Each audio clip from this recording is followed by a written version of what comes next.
Pleasant afternoon to everyone. I am Magda De Leon, Associate Dean of Benilde's Arts and Culture Cluster.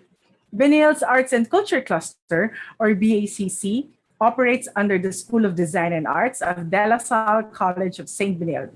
BACC is one with its programs, namely Arts Management, Dance, Design Foundation, Music Production, Production Design, and Theater Arts, and striving to be a leader in creative education by instigating progressive, inclusive, and ethical artistic processes.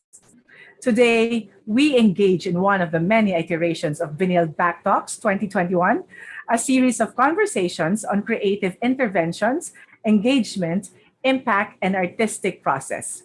Let us celebrate the beauty of the great city, Manila, with BACCTalks 2021, Manila. A few reminders before we commence. Please use your complete names on your screens for easy identification. We will be recording this webinar for our documentation and promotional initiatives by Benilde's Arts and Culture Cluster. We remind everyone to stay on mute so we can direct our attention to the program and avoid unnecessary noises. Opening of cameras remain optional. Allow us to begin with today's prayer to be followed by the Philippine National Anthem.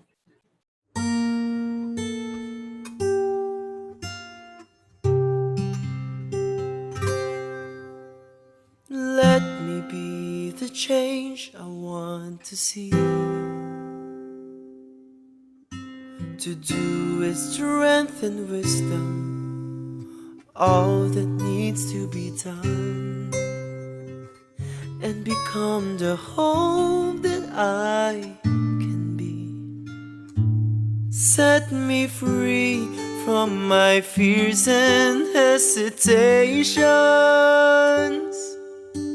Grant me courage and humility.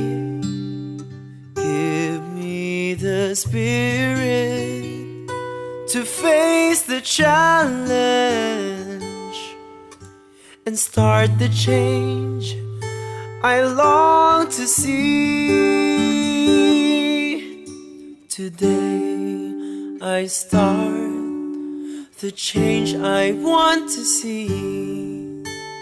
Even if I'm not the light, I can be the spark in faith, service and communion. Let us start the change we want to see, the change that begins in me. Today I start the change I want to see. Even if I'm not the light, I can be the spark in faith, service and communion. Let us start the change we want to see, the change that begins in me. Live Jesus in our hearts forever.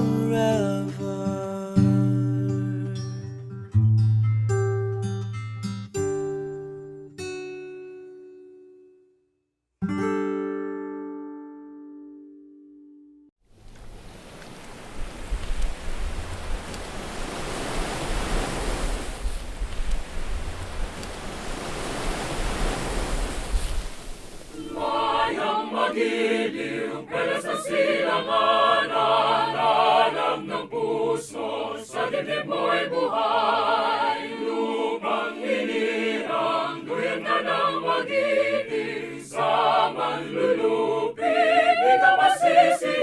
Sa dagat at mundong sa simayan, sa langit mamaka, Manila ang tulat, awit sa panlayang minamahal. Ang kislap ng watawat mo'y tagumpay na nagdidibig. Ang bituin at araw niya kailan pa may di magdidilim. Lupa ng araw ng buwan, ating pagsinta mo ay langit sa piling mo. Aming ligaya ng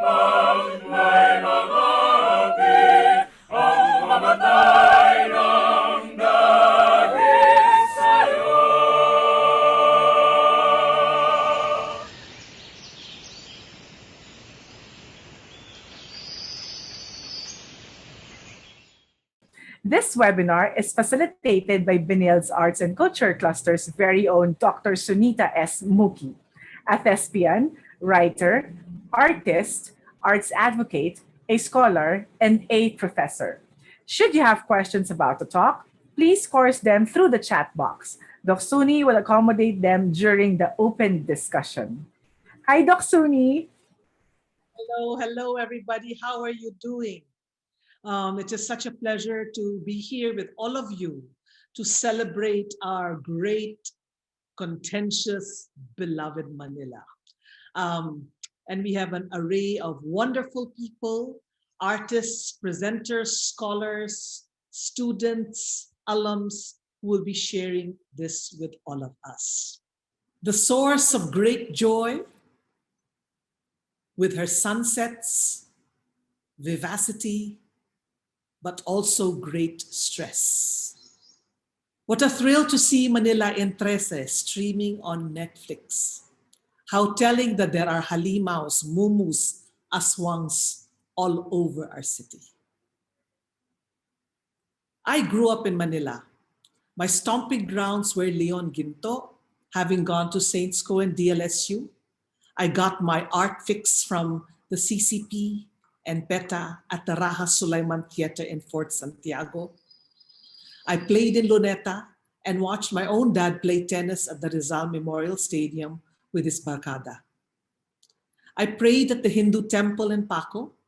A big chunk of the Sindhi Indian Filipino community began their lives in Malate, and then they moved up to Makati and Magallanes. My papa had an office in the Natividad building in Escolta for decades. But from being a Malate girl, I became a Maleta girl because I filled my suitcases and was away for 30 years, only to return to what was once my home on Maligaya Street. It was occupied by DOLE, the Department of Labor. My home was razed to the ground, and now it's a parking lot. You can imagine how miserable I felt, all those memories in my Maligaya home.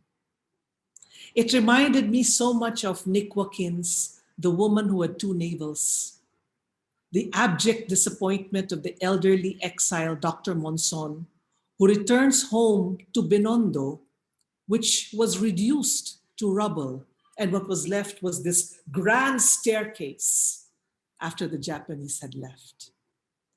It is that part of the story where I really wept, because that too happened to my Maligaya home. It became a parking lot. And I'd like to quote a little bit from Nick Watkins' novella, The Woman Who Had Two Navels. Behind him now, like smoky flames in the noon sun, the whole beautiful, beloved city, the city that he guarded even now, here on this mountain pass. And he told himself that finally, one discovered that one had been fighting not for a flag or a people, but for just one town, one street, one house, for the sound of a canal in the morning, the look of some roofs in the noon sun, and the fragrance of a certain evening flower. He told himself that finally one found oneself willing to die, not for a great public future, but for a small private past. Here it was before him, and he strove to rise to salute it and the faces of his sons. He had saved it, and it was now in the present, and the hovering faces brightened and blurred about him, became the sound of a canal in the morning, the look of some roofs in the noon sun, and the fragrance of a certain evening flower. Here he was, home at last, and before him, like smoky flames in the sunset, the whole beautiful, beloved city.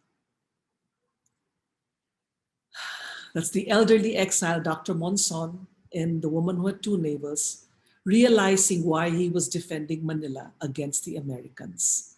It was because of that memory of his past. Inspired by Nick Watkins' novella, Benilde was fortunate to collaborate with architect and scholar Ed Cabalfin to be part of the Venice Biennale in 2018. We have with us today Joy Funk, who will share with us Benilde's involvement with this prestigious project. Choi is Manila born. Her wide array of experiences and cultural endeavors, working for poor communities, as well as her international travels and relations through a dialogue of life and study, have all been the basis for a most colorful foray into architecture and design, contextualized in the environments she finds herself in. This has led her to create a manifesto for architecture and design that is relationship-based, highly responsive, interdisciplinary, multi-scalar, and human-centered, greatly partnering with the earth and nature. She is the founder of Atelier Funk Architecture, and she was the Associate Dean of the Environment Studies Cluster of the School of Design and Arts at De La Salle College of St. Benilde from 2014 to 2020. And that is when I was by her side, shoulder to shoulder, hand in hand, conquering the world of design and arts as associate deans. A UST architecture graduate in 2016, she received her master's degree in advanced architecture from the Institute for Advanced Architecture of Catalonia, Spain. She organized Studio Nexus, a research studio of inquiry and speculation for the co-creation of a post-pandemic world. So she never stops. The Architecture Collective, which colleagues in order to explore and employ methodologies in architecture education that is enhanced, empathetic, and agile in a changing world. She is the Executive Director for the Commission on Education of the United Architects of the Philippines, 221 to 222. And she was the Benilde project lead for the Philippine Pavilion at the Venice Biennale 2018, entitled The City That Had Two Navels, curated by Ed Cabalfin. Please let us welcome warmly Joy Funk.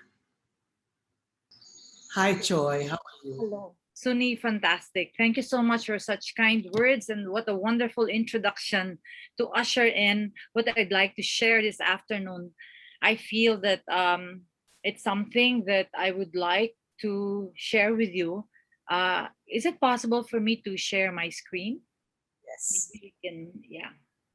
Our wizards will help you for sure. So that's my screen. So I start now, dear Suni. Thank you so much for this opportunity. Happy to be back here among Benildeans and friends. This is me, dwarfed by the reality I entered into. During my stint as Associate Dean, I dove into an amazing educational journey with students and faculty of Benilde. This is the Atelier in the Venice Biennale, one of the two major sites of the whole exhibition. But I'll tell you, what is this experience about? What does it mean for us to be part of the Venice Biennale 2018 as a people, as a school, and as a piece of humanity? The Venice Biennale is a prestigious event that sits at the helm of global architectural exhibitions. It can be likened to the Olympics of architecture. It is here that nations gather to promote discourse through architecture about their contextual and cultural realities. As beautifully told to us by Dr. Sunita, the basis for this exhibit is the woman who had two navels, now rightfully entitled by the curator Edson Cabalfin, The City Who Had Two Navels. Drawing inspiration from this Nick Watkins classic novel, published in 1961, our contribution to the exhibition highlighted two navels. One is the colonialism impacting the formation of the built environment, and two, how the process of neoliberalization alters the urban landscape. I did not invite architecture students alone. and practitioners, but also those from the arts management program, the multimedia arts, the School of Diplomacy and Governance. So this is a Benildean exhibit. We actually invited all the schools, but only those who were available at that moment could make it, but everyone was welcome. So here you could see the mentors on top, and then the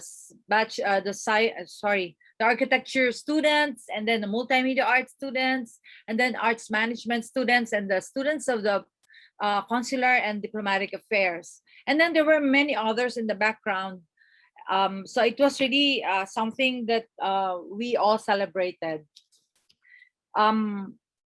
CSB's contribution right here brought us like almost in a trance.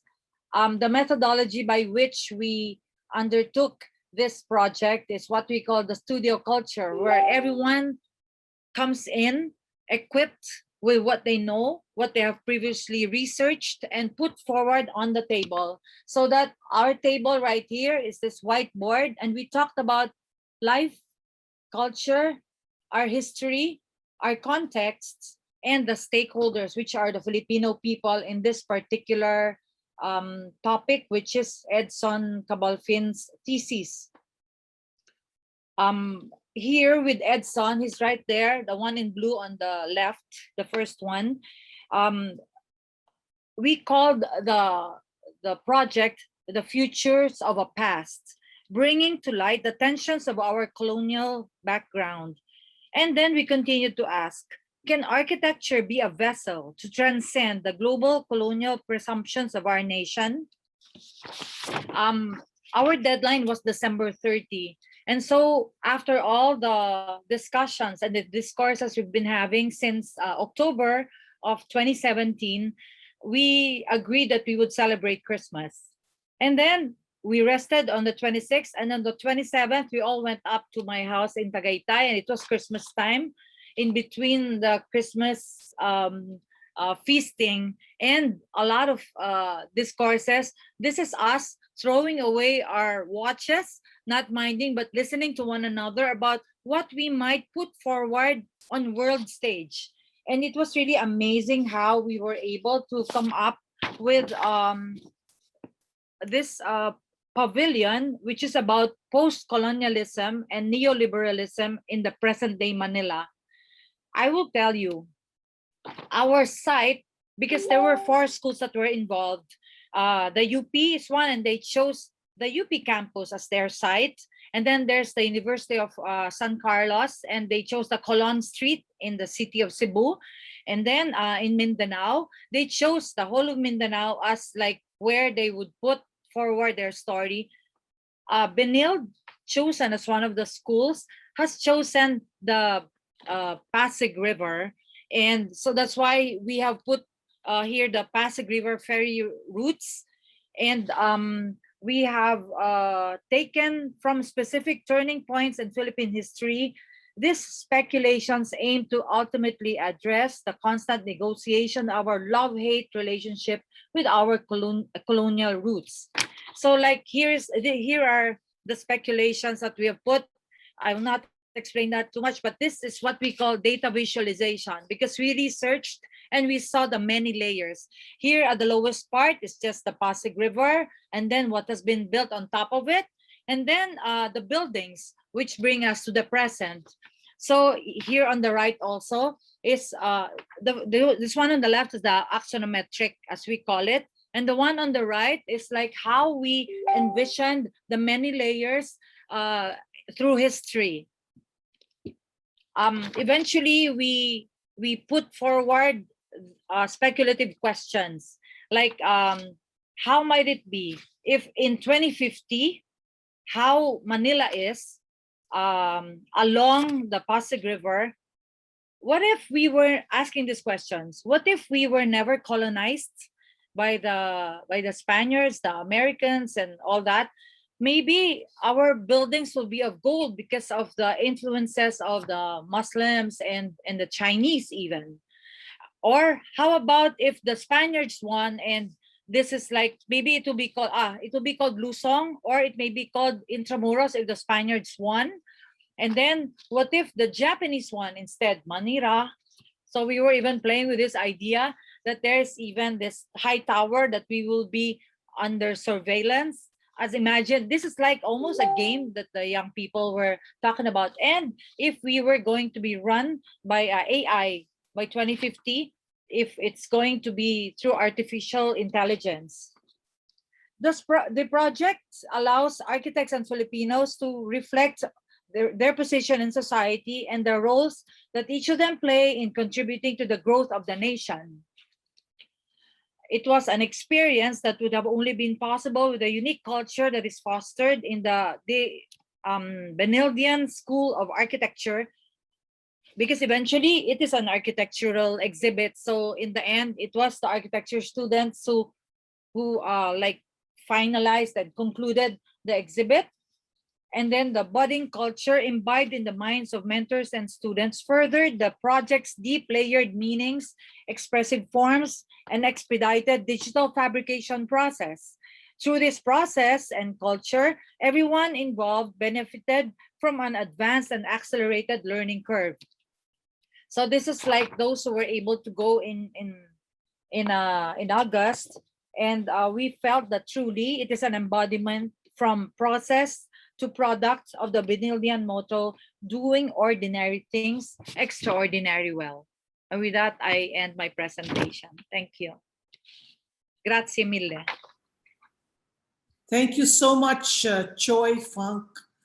You don't know how proud we are that Benilde was able to place itself and Manila in the main stage, at the world stage of the Venice Biennale, which is an overwhelming experience to go there and to be part of that. And even the concept, Choi, of speculating what would Manila be had the colonials, certain colonials prevailed, if they had not won the war, if they had won, if the other colonials had won the war, how Manila would look and what would be emphasized. I thought that was a very exciting project, and it makes me think that Manila has multiple navels, actually. Multiple, maybe two is not enough. We have the Chinese influence, had also Indian influence. There's also the American influence, of course, Japanese, Spanish is very important. And as the two navels that were conjured by this group, we had neoliberalism and colonialism. Yes. And I would also like to add, it is also the navels of past and future. Yes. Converging in Manila. Yes. I'm sure many of you have questions, but let us hold off the questions for later. So that we can proceed with the afternoon. But please, people, please do use your chat boxes to ask questions. And also, please use the emojis and the reactions to show your appreciation for the presentation. So let's give our Choi a very warm round of applause and gratitude for making this project happen for Benilde and for joining us today. Yes? Yes, thank you so much. And let's continue by bringing Abe Orobia in Why Do I Love Beauty Pageants? Speaking about the past, coming into the present, I was very compelled to share this image that Abe had submitted. It's somewhat disturbing. It is of the first Benguet beauty queen. Perhaps Abe can tell us a little bit more about what is going on here. But before that, let me tell you about him, this child protege from an exalted Filipino pedigree. Abe Orobia comes from a family of artists. Specifically, his matrilineal lineage is Luna. At 5 years old, he was the youngest in 2 group shows of the first Filipino Good Samaritan artists held at Film Life Pavilion in UN Avenue in Manila. His first solo show ang unang kulay pintang sining ni Abe in the lobby of the Makati Medical Center was a sold-out success. This is his first solo show, sold out already.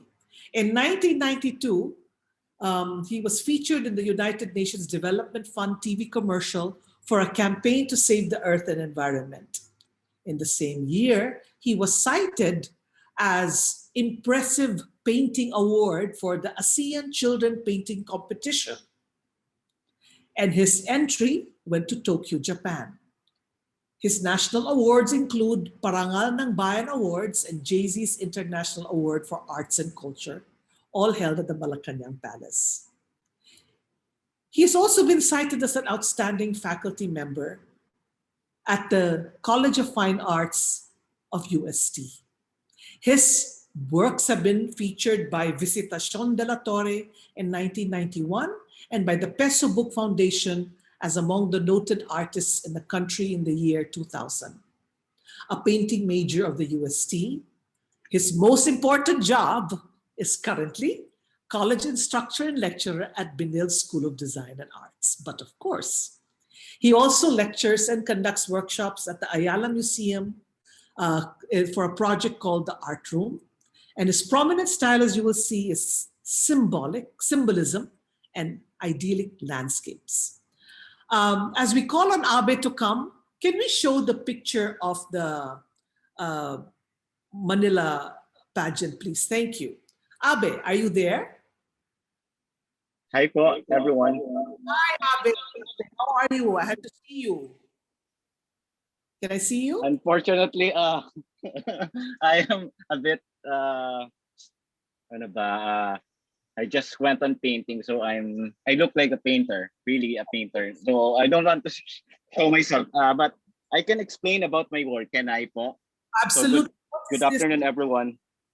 So this painting was, I submitted this in the Peria project in Canvas project. So it's a yearly exhibition that the show is about discovering Filipinos, or what it meant to be a Filipino.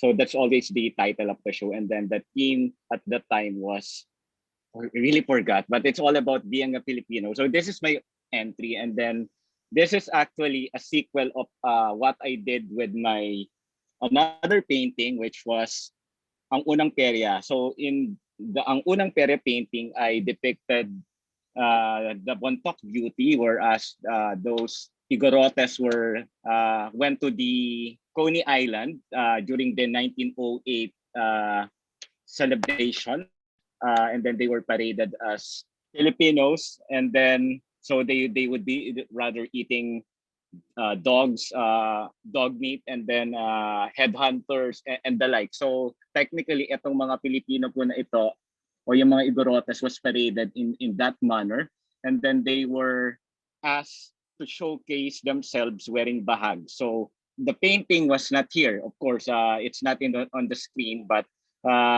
it shows a woman, a female Igorot with her dress showing, and then there's a Ferris wheel for her halo, and then the title was again Unang Ferris wheel, or parang Rape ng Culture yung title ko. So this is the sequel again, which is about the truth about why do we love beauty pageants. Of course, during the occupation of the Americans, we were re-educated by means. The Americans are not bad, really, because they were the first to give us education. But again, they reoriented our name. So yung mga Maria naging Mary, and then so on and so forth. But they also introduced Manila Carnival. And then the purpose of the Manila Carnival was to give, at least to showcase beauties from different parts of the country. And then from this, dito natin na-evolve yung pagmamahal natin siguro sa ating beauty pageants. And then this was an American culture, but then again, there are some parts that are not really good even for the contestants themselves, because they were actually chosen and then mostly there's always a discrimination pa rin. Kasi the thing is, they were there, but ang nagiging part na lang ng pageant is to forget about the atrocities of the war that were done during prior years when the Americans occupied us. So this is my painting about the Manila Carnival, the horrors about it. So the devil that you can see is really the mascot. So there's really a mascot, and then there's a biliken. So ganyan yung trophy na nare-receive ng mga nananalo sa contest. And then China's Giri was one of the first Benguet beauty queen who received, and then unfortunately she died. She was 14 years old when she won the contest, according to my research. And then after she died, of course, she died in Manila. May cholera outbreak ata, if I'm not mistaken. So ganun po ang nangyari. Parang yung painting ko is all about the abuse of the culture. It's about a sentiment. I'm not really angry with the Americans because it's past already, it's history. But again, it's the abuse of the culture that binibigyan ng ibang kulay yung ating kultura for this purpose. But then again, merong mga horrors po iyan. So yun lang po. That's all about my painting. Thank you. This is actually very compelling, this painting. That's why I chose it for us to present, because of the love of beauty pageants that we have here in the Philippines. And it is sad that our queen died in Manila after she's been removed from her own natural environment, and that it's used actually to distract the masses from the oppression of the wars. So this is again a result of post-colonialism, I would say, and it is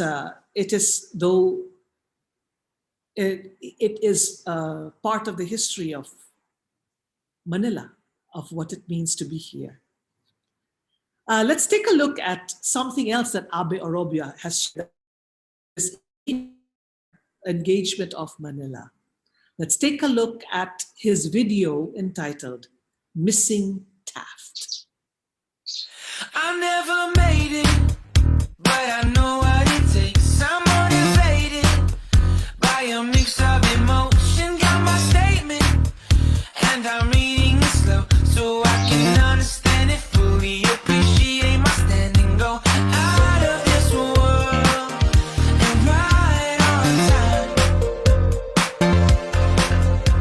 Oh, never in my life have I seen the sky light up like this. I'm far away from Earth and I wanna know if you exist. Mission control, do you read me? Send me my coordinates, baby. Mission control, am I drifting? Tell me to someone who will love me. Yeah, wait, I think I'll last a bit longer. Find another reason to breathe this air. And now we made for ourselves. This won't be the last time. Oh, never in my life have I seen the sky light up like this. I'm far away from Earth and I wanna know if you exist.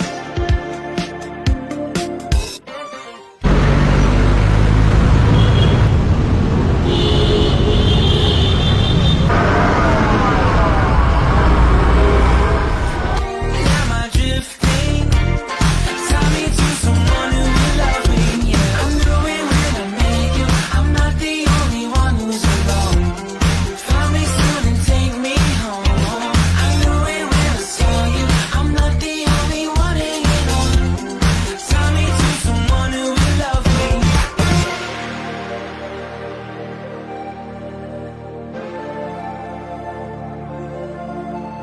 Oh, never in my life did I wanna see you more than this. And every time you're lost, I wonder if you know you're missed.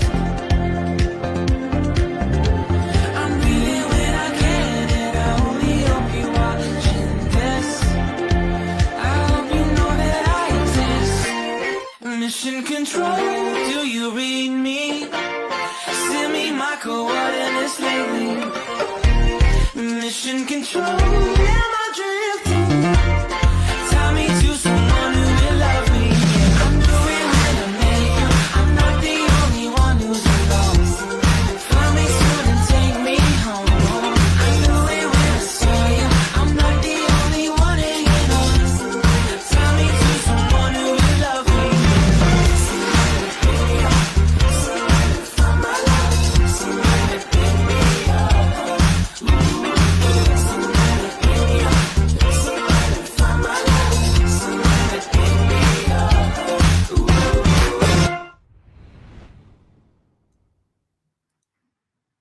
I'm especially fond of that video because I saw the SDA there, our beloved SDA in all its full glory, which I'm sure many of us really miss. We had actually sent out this video and other images for the greater public to respond to. And we have a response to your video, Abe, from KAKUEI ARARAL. He is a cyclist, started riding his bicycle at an early age in the provinces. When he moved to Manila, his sister warned him of the dangerous city streets and he stopped riding. He has since rediscovered active mobility and is thankful for the pandemic for bringing him back to his first love, which is cycling, which I believe is what Abe was doing while he was videotaping. Or he was videotaping while he was cycling, actually more correctly. KAKUEI is the advocate and communication specialist for the Benilde Hub for Innovation and Inclusion. Hello, Noli, how are you doing? Hello, Ms. Suni, good afternoon. And that's an awesome video by Sir Abe, and I'm just happy to be here. I don't know why I'm here, but I'm happy to be part of this. You are here because you have a response to his video. Would you like to tell us a little bit about it before we indulge, or would you like first? Perhaps we can show the video and then. Okay. Yeah. Show the video first, please. A poem about my love affair with the city through the eyes of a pandemic cyclist. It's been a year since I came back to my first love. You can say this pandemic was a blessing from above. I would never, in my wildest dreams, imagine taking up biking again and liking the freedom and balance. I needed this chance to find myself behind bars but free again, to get to know you more, unlike my life before, riding your sewer streets, city rats in the summer heat, sunrise, sundown, all the way to the bay. Thank you, Noel. Noli, I mean, I'm sorry. It's Abe. Abe, did you see that response to your video? Yep, napakaganda po. Thank I you know po. is it that this is what has inspired Noli. So why doesn't Noli tell us something about your experience? Hi, Sir Abe. First of all, thank you for that video. I can so relate because being a so-called pandemic cyclist, and I lived and worked near Manila for the past 5 years. For me, it was an opportunity to rediscover the city because of the ongoing pandemic we had. And your video just sparked that feeling of discovering something you thought you knew. And I thank you for that. Maraming salamat po, sir. Welcome. Yes, thank you. Thank you so much, Abe and Noli, for sharing your art, and for CHOIE for sharing the wonderful project of our Benildean students. I did it before Christmas last year, actually. You're also a cyclist, Abe. Yes po, matagal na. So I'm not, nagbabike ako, matagal na, super antagal na. Tapos and then, I just miss places, going to places because of the lockdown.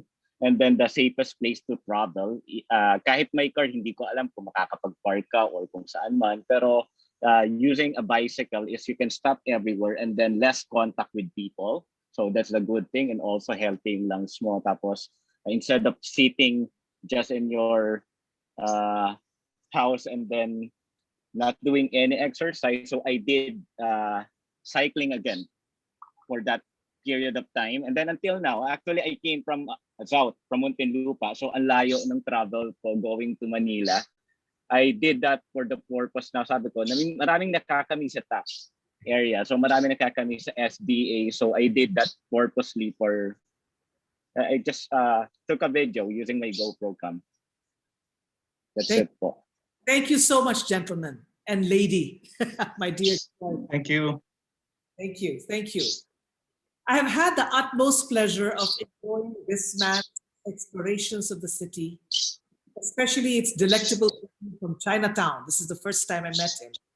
He does so much more too for us to appreciate the rich heritage of Manila. This is Ivan Mandi. Born and raised in Manila, he established Old Manila Walks, a specialist outfit that operates interpretive tours around the city's old neighborhoods. He's the author of the book Deco Filipino, Art Deco Heritage of the Philippines. Ivan is a graduate of industrial design of Benilde. He's a recipient of the Patnubay ng Sining at Kalinangan Arts and Culture Award by the City Government of Manila. He's currently writing his next book about the city. So let's welcome warmly our Benildean alum, Ivan. How are you, Ivan? Hi, everyone. Hi, Suni, Doctor. I'm good, and I hope everyone's well. So, my quick talk. It's great to be here, especially with our Benildean community.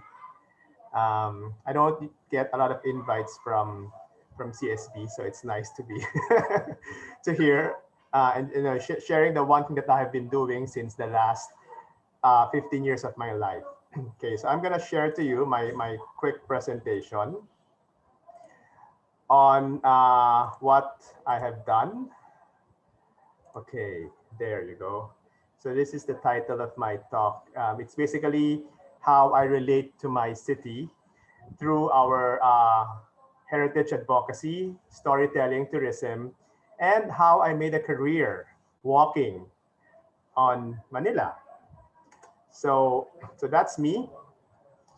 When I was 4 years old, I'm what Yorme calls as Batang Maynila, since I was born in the city. I grew up here in Binondo for the first 8 years of my life, and then moved on to the other neighborhoods. I studied at CSB for 4 years, and another 4 years at UST for my master's degree. So I mean, the city. I mean, for me. I mean, for a lot of people, it's that tourist place when you want to catch a bit of the history here in the metro. But for me, it was more than that. It was the place where I grew up with, and the scenes that I grew up in the 1980s, in the 1990s. Growing up in the old city, these were the things that I saw. Old houses, old buildings, street life, churches, monumental buildings. I didn't grow up in a very antiseptic gated community. So life for me in the city was what I saw: the good, the bad, the ugly, the romantic, the old, the new. It was all there. Okay, growing up in Manila, which is why moving on, I started reading books on the history of our city. I got fascinated at one point in my life with the whole history of Manila because of the books written by writers like Nick Joaquin, and the most famous being Nick Joaquin. Narrating the whole narrative of old Manila. But as time moved on and as I got to see and understand more about things, I realized that the narrative, the romantic narrative of Nick Joaquin, it's not there anymore, but rather I'm always being jolted by the urban realities of our city. And that included our heritage being torn down, especially in the places that I grew up in, no? Binondo, Santa Cruz, Quiapo. So you see all of these buildings uh, uh, in Malate, where the Rizal Stadium was almost torn down as well. So because of what I saw, I started getting involved with the advocacy of heritage conservation, and I started becoming active with Heritage Group, doing a lot of things to educate people on this advocacy, from doing conferences to boot camps to actually fighting City Hall with Rizal Stadium. But one thing I found out, you can do these things, but on my own personal capacity, I wanted to do more. And how did I do it? I wanted to educate people more on the value of this heritage of our city. So in 2005, I started a tour outfit called Old Manila Walks.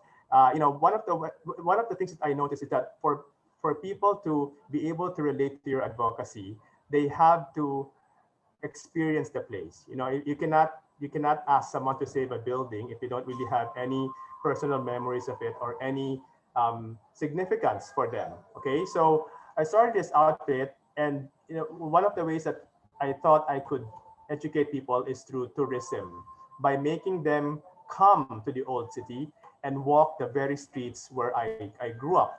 So our outfit, the mantra of our outfit became all of these. Now, so we weren't just a regular tour outfit doing tours of Intramuros. No, we wanted to share the history of our city. So we were in depth. We wanted to educate people on the value of these old streets, old buildings.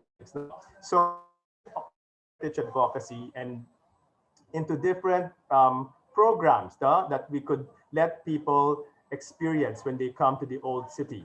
So we started doing tours of Intramuros, and these are thematic programs because they are themed according to a period of history or ethnic community, no? Because Intramuros is more than just the history of Manila. By the way, is more than just going to Intramuros and Fort Santiago, because there are other neighborhoods, other districts, no, that have shaped the development of our city, but are not really sold in the regular tourist brochure. So we had the tours of Intramuros. We did educational programs for kids, teaching them the history of the city by seeing it.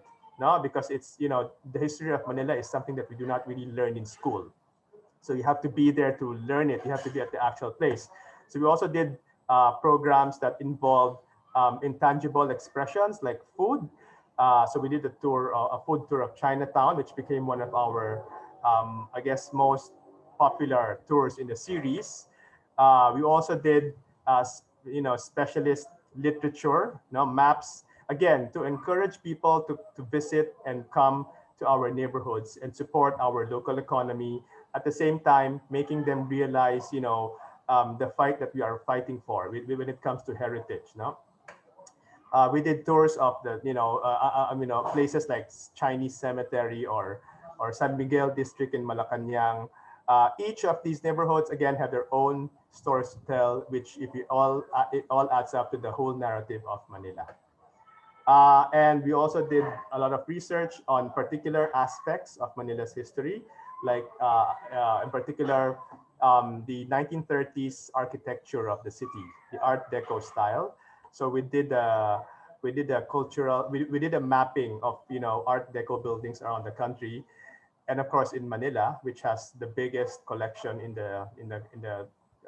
our country, and turned it into a book which we released in 2020 at the Rizal Stadium, which just got restored because of our advocacy, by the way. So we also promoted the history of Manila through different themes. No, like again, we're talking about Art Deco, 1930s. We did talks from Shanghai to Chicago to New York, telling the world that, hey, you know what, our city has this particular heritage. Look at it and maybe, come visit, putting it out there, and maybe we can do something about it. We also did events related to Art Deco again, now tourism-related events where we would visit places that are rich with this particular stylistic heritage, like Saint Scholastica College. No, so that is what I've been doing until COVID put a stop to it. But we are slowly getting there, and we're still walking, and we're still doing something for the city I call my home. Thank you. Thank you so much, Ivan. As I said, my first meeting with you was the glorious trip of Chinatown, where we tasted it was not just a food trip, because there were stories that you told about how the food was made, what kind of people came there, who were the patrons. It was also a history of Manila through Chinese food, which I thought was very interesting and wonderful. And I believe you also was interested in the Mayflower building, which was in Benilde, Yes. Mhm. where our student organizations are housed currently.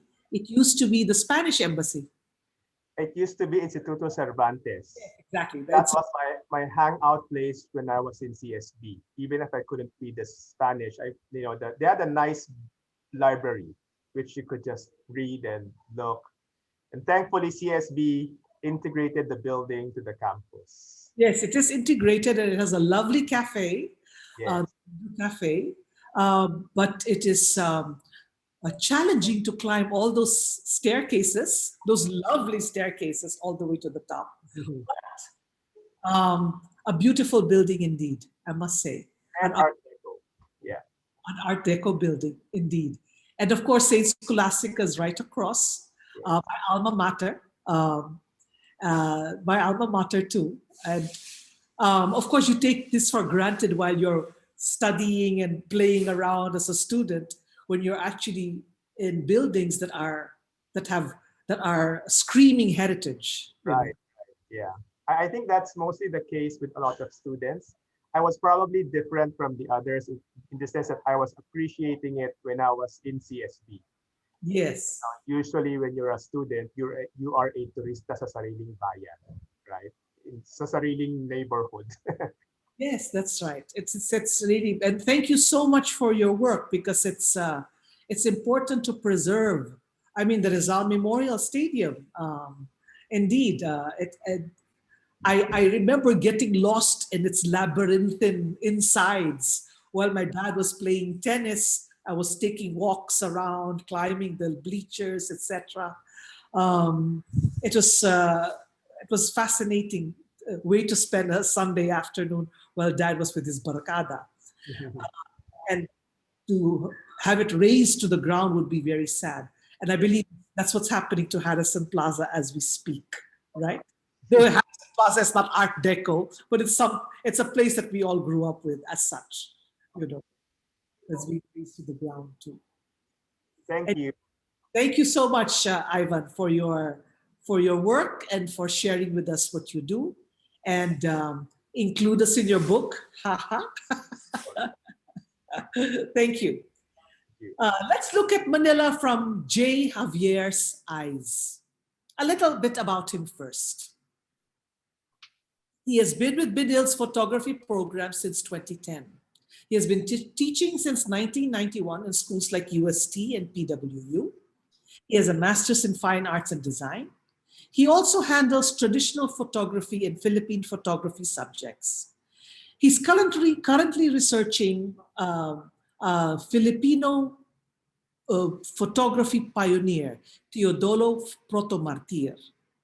He advocates the use of traditional photo materials like film and darkroom processes. Okay, so not just cell phone photography, Jay, the actual old style way of taking photographs. Okay. So may I intro first yung material? So I wrote a bit of, just to introduce, just to set the stage for the photos, just to give them a bit of context. Okay, so my guiding principle has always been flaneur, which is a French word which was contextualized by Charles Baudelaire in the 19th century, which actually described a certain movement, which was prevalent during the time, and that is to wander the city to look for art. Now, to wander is a very, very rough, and which I feel quite insufficient to translate the word flaneur. In Filipino, we have two words, which puts more color to that translation, and I can think of two things, two terms rather. Gumala and lamerda, which is basically what we do when we do street photography. Now, flaneur has been employed in media like the opera, literature, and cinema, and used to create the movement verite, which is based on reality. Photographers also look at these media or other forms to look for the inspiration or something to work with.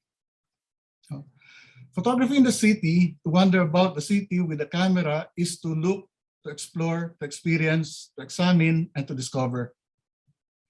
Street photography, in street photography, the camera becomes an extension of the eye and the mind, and gives an extended perception to the jaded eye, which tends to look at common objects which are otherwise ignored. For most of the film, for most of the city photography or street photography which I do, I chose to use film because I feel that the medium has a more physical and tangible connection to the subjects that I photograph. It is more suitable, being more permanent, and it requires a process to create or to reach the end product. And it's not like what Doc Sunita said, no cell phone photography, because I tend to equate cell phone photography to post-it. You must post-it notes. Shoot it, look at it, and it gets discarded. Something that is more tangible tends to be regarded with more value. Perhaps siguro the artist, because there's a lot of processes involved in it. It goes beyond simply just pressing a button. And it requires a sort of engagement in the process and the process of creation, and whatever comes out, maybe it's like brewing coffee, it's actually a product of many factors. Okay, I guess ready na yung for the slideshow, the photos.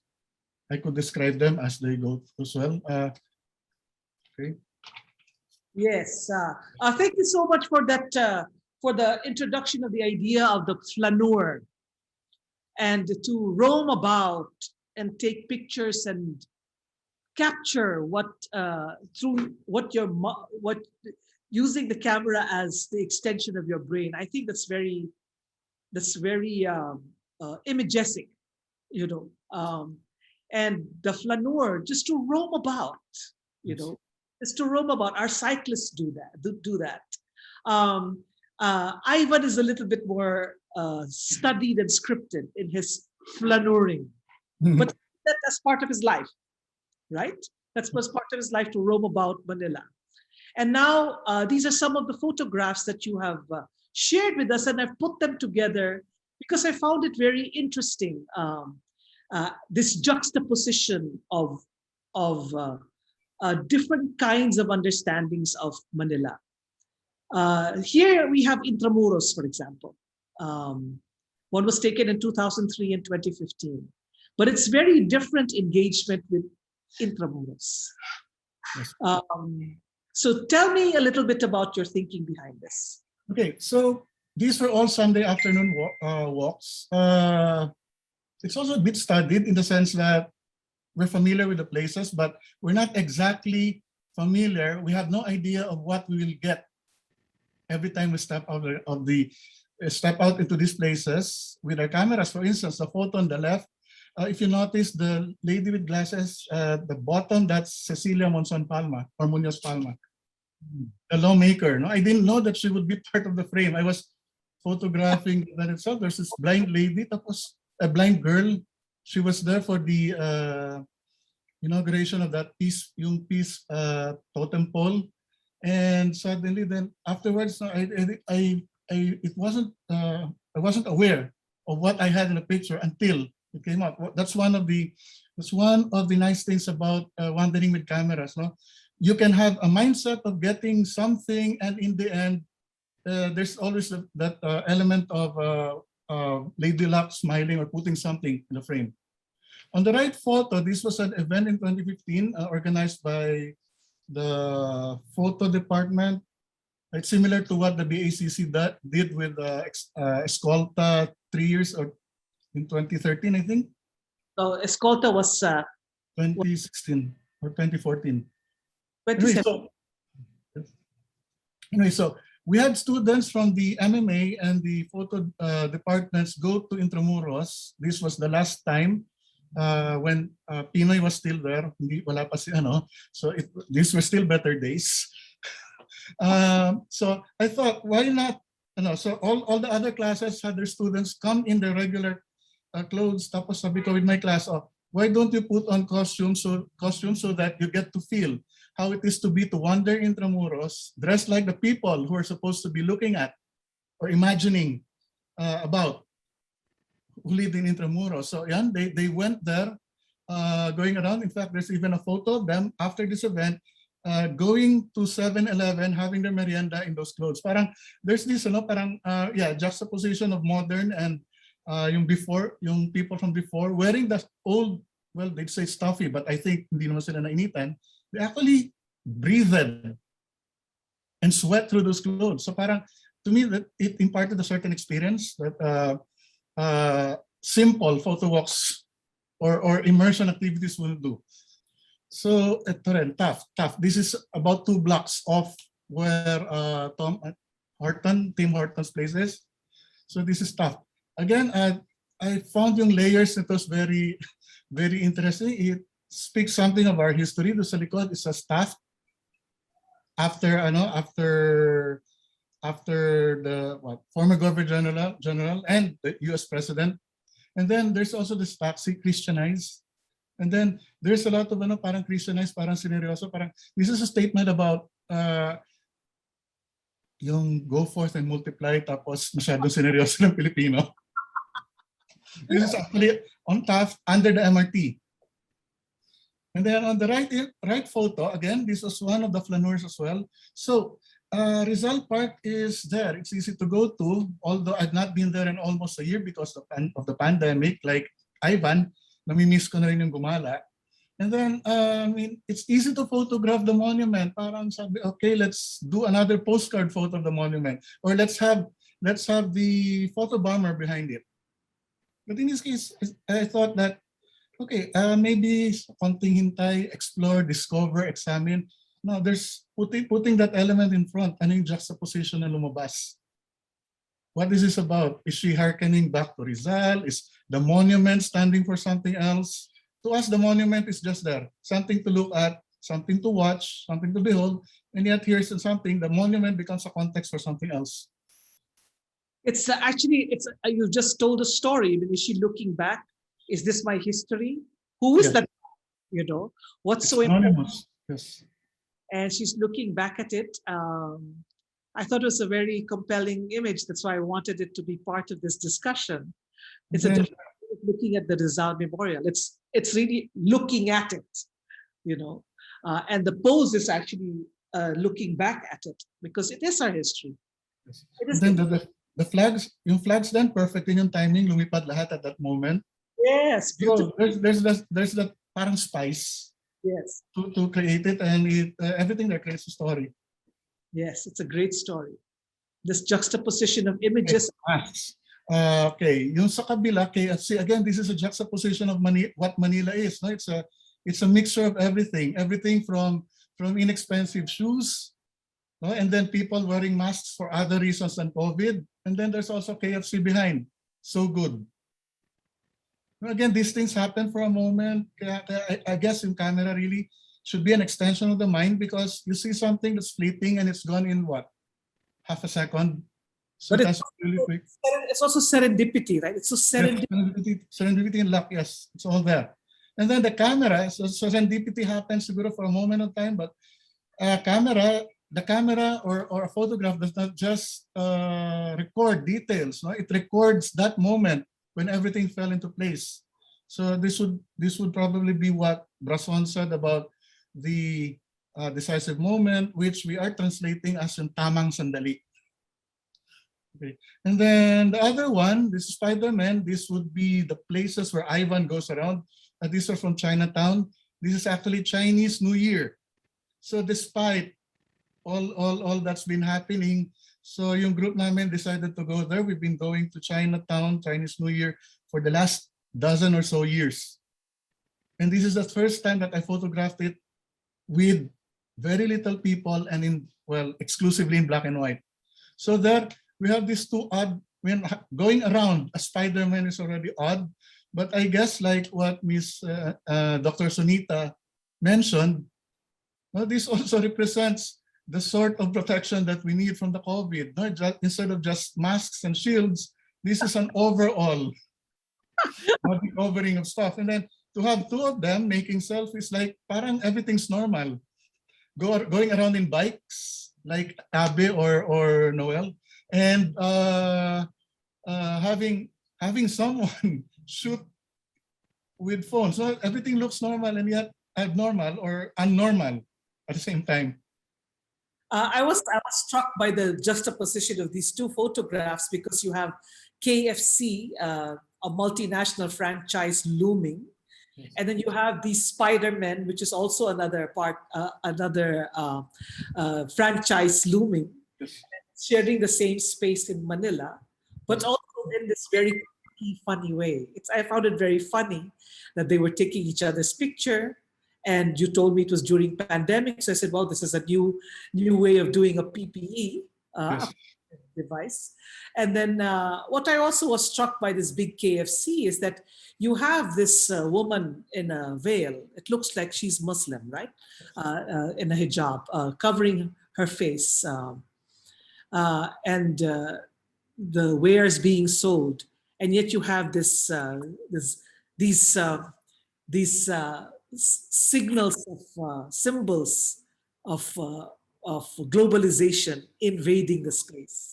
Or maybe let's be more positive. It's part of the life of being a Manileño, you know, of being part of a big city, a sprawling urban megalopolis of Manila. It's organic Manila. So there's also yung attempt nila to beautify Plaza Miranda. Yes. That attempt years ago, plus how people have literally grown in it. Yes. And yeah, nag-thrive sila even with KFC. Yes, that's right. That's right. Very interesting. Thank you so much, Jay, for sharing your photographs with us. Any last words before we go to the next portion of our presentation? Well, I hope matapos yung pandemic because there's a lot of things happening.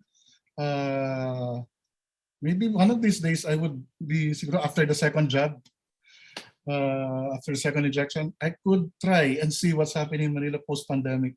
Yes, I know. Flannery should happen no matter what. With a camera rather than the cell phone. Though I must say that I have depended on my cell phone with photographs in order to capture many precious moments, should I say. It has a different purpose than the aura of a photograph that has been processed in the lab. Yes. Thank you so much, Jay. Thank you. Besides discovering cycling in the city, walking in the city, speculating about its future, many avid artists engage with Manila in their own unique ways. She and her hubby initiated our very own Manila Biennale even. There's a Venice Biennale, but we had a Manila Biennale. We have a Manila Biennale, which this couple initiated. And like Ivan, has helped us discover the treasures of Manila. It is an honor to have with us TESA CELDRAN. She's an artist director of the Living Room Art Services. She established the creative endeavors of Carlos Celdran, may he rest in peace, as a performance and visual artist.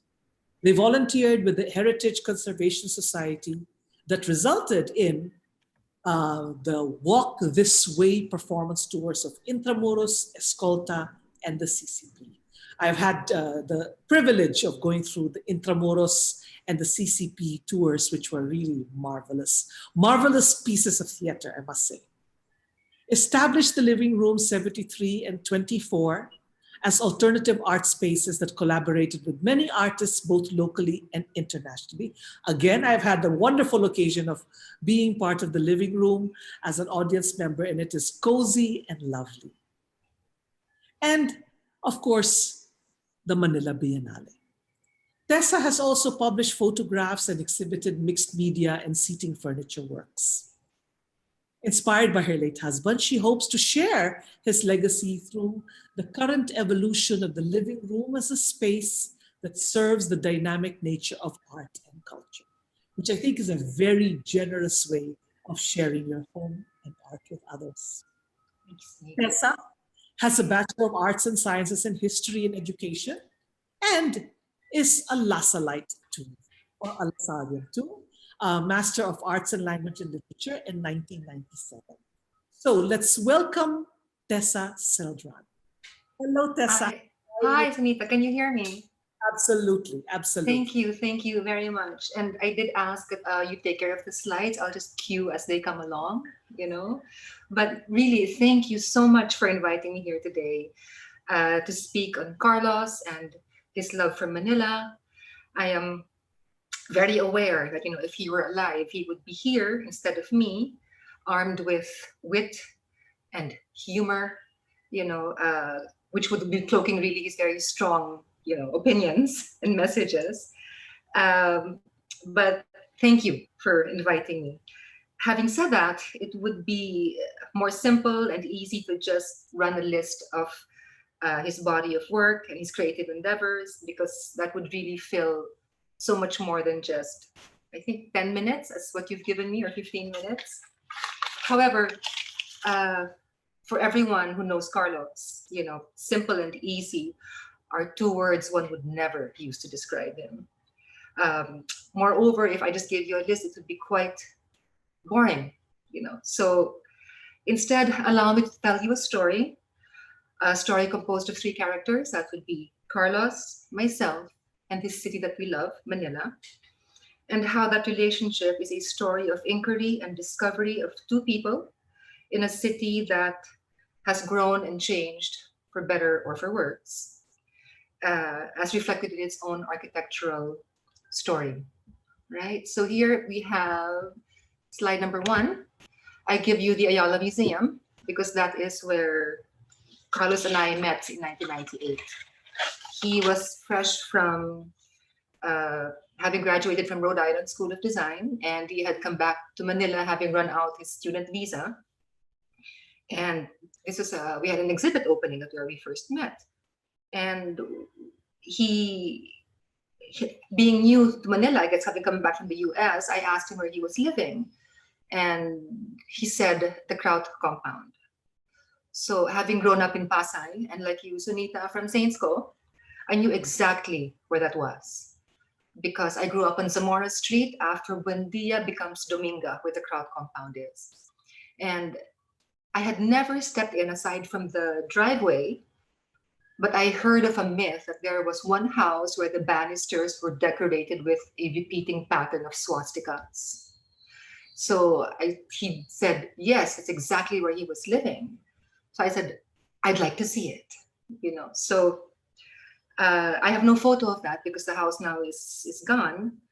But that was the beginning of our relationship, 1998. Slide 2, please.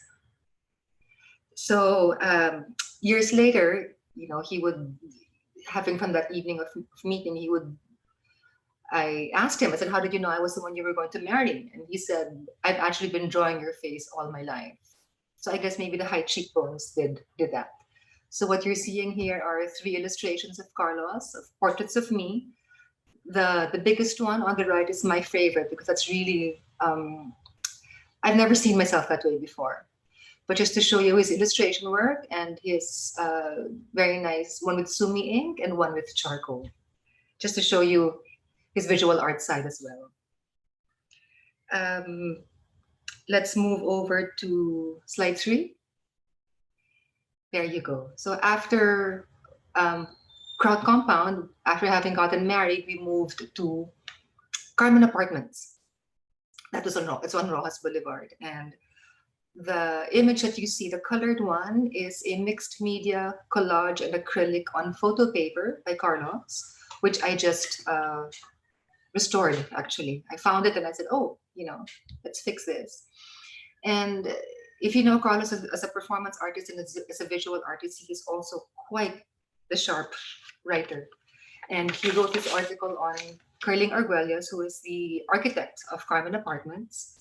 And you probably can't read, it's a very old article, but I will quote you a few lines. Carlos said, "I've been a fan of the Film Life building and Carmen Apartments since I was first turned on to modernism in the mid-90s. But my affection for these two buildings goes far beyond their pretty faces. They are not only elegant in their streamlined simplicity, but also humane in their proportions and practical assault in their adaptation to a tropical environment." Skipping a few paragraphs. After calling Curling Arguelles' office out of the blue and badgering his secretary for an audience, he finally agreed to meet my mug with a tape recorder and a Polaroid. I just dated ourselves, right? I lugged my derriere off to his office at 10:30 one Thursday morning, bright-eyed and eager to discover the secrets of his creations. It was busy. It was a tight ship, his office, all done in neutral tones in a shade of orange that I hadn't seen since the Holiday Inn back in the 70s. We discussed his college days at the Massachusetts Institute of Technology and his enlistment in the American Legion at the outbreak of World War II. He told me about the times when he would drive tanks through the deserts of the American Southwest and about boogie-woogie nightlife in New York City in the mid-1940s. So very interesting. But we lived here. This was the birth of the living room, really. So it was first called Living Room 73. That was where this creative endeavor of another art space was we thought of to put together. Slide 4, please.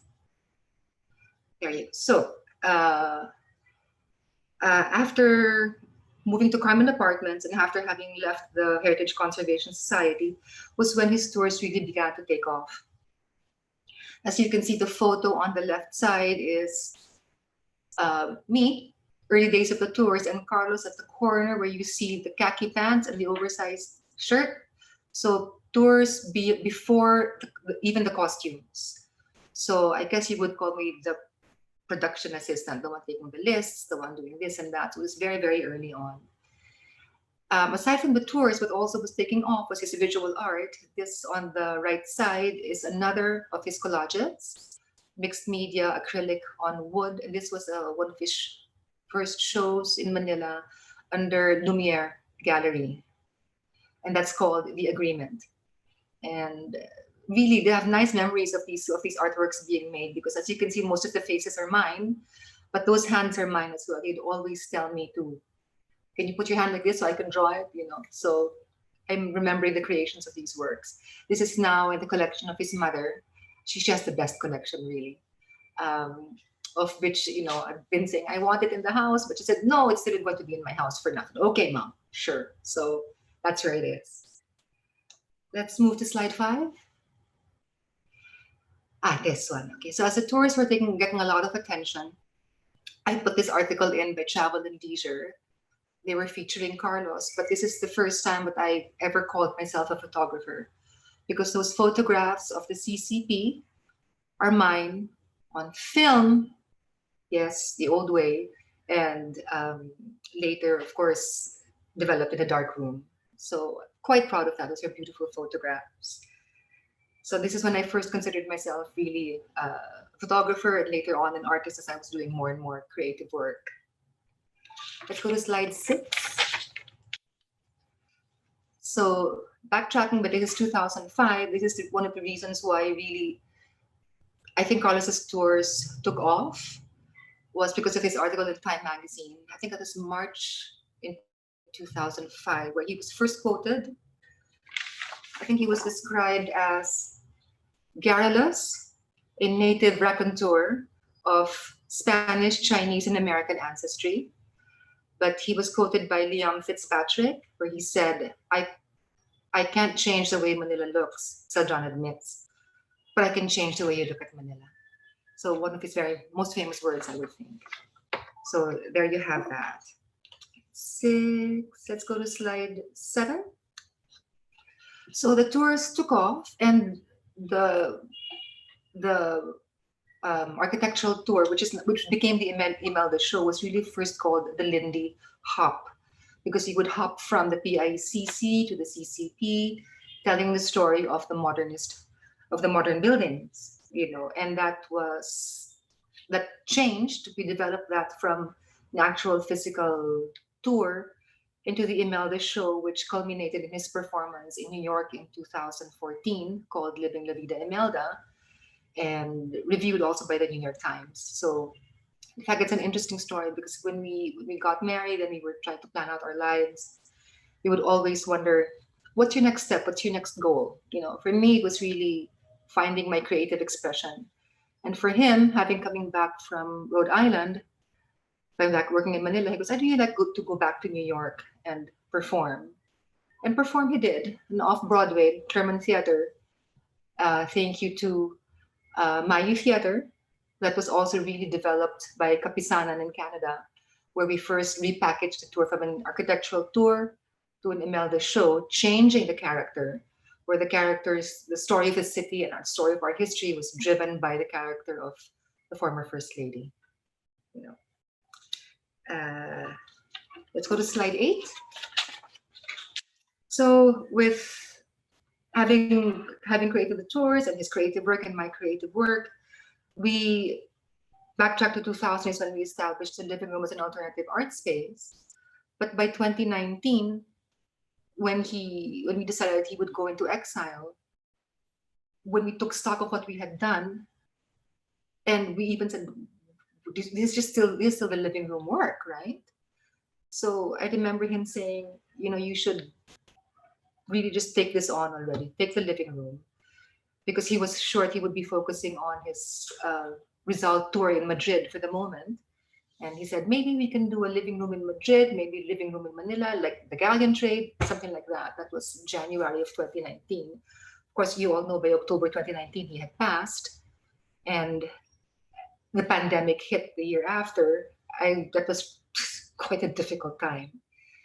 So, having closed the living room at North Sikia, which is number 24, the apartment, I decided maybe we should just go virtual and open it as a website. So what you see there is still a study of the website, of content which I still have to put in, but now it's become a virtual space, which will hold, a part of it will hold Carlos's archive, his body of work.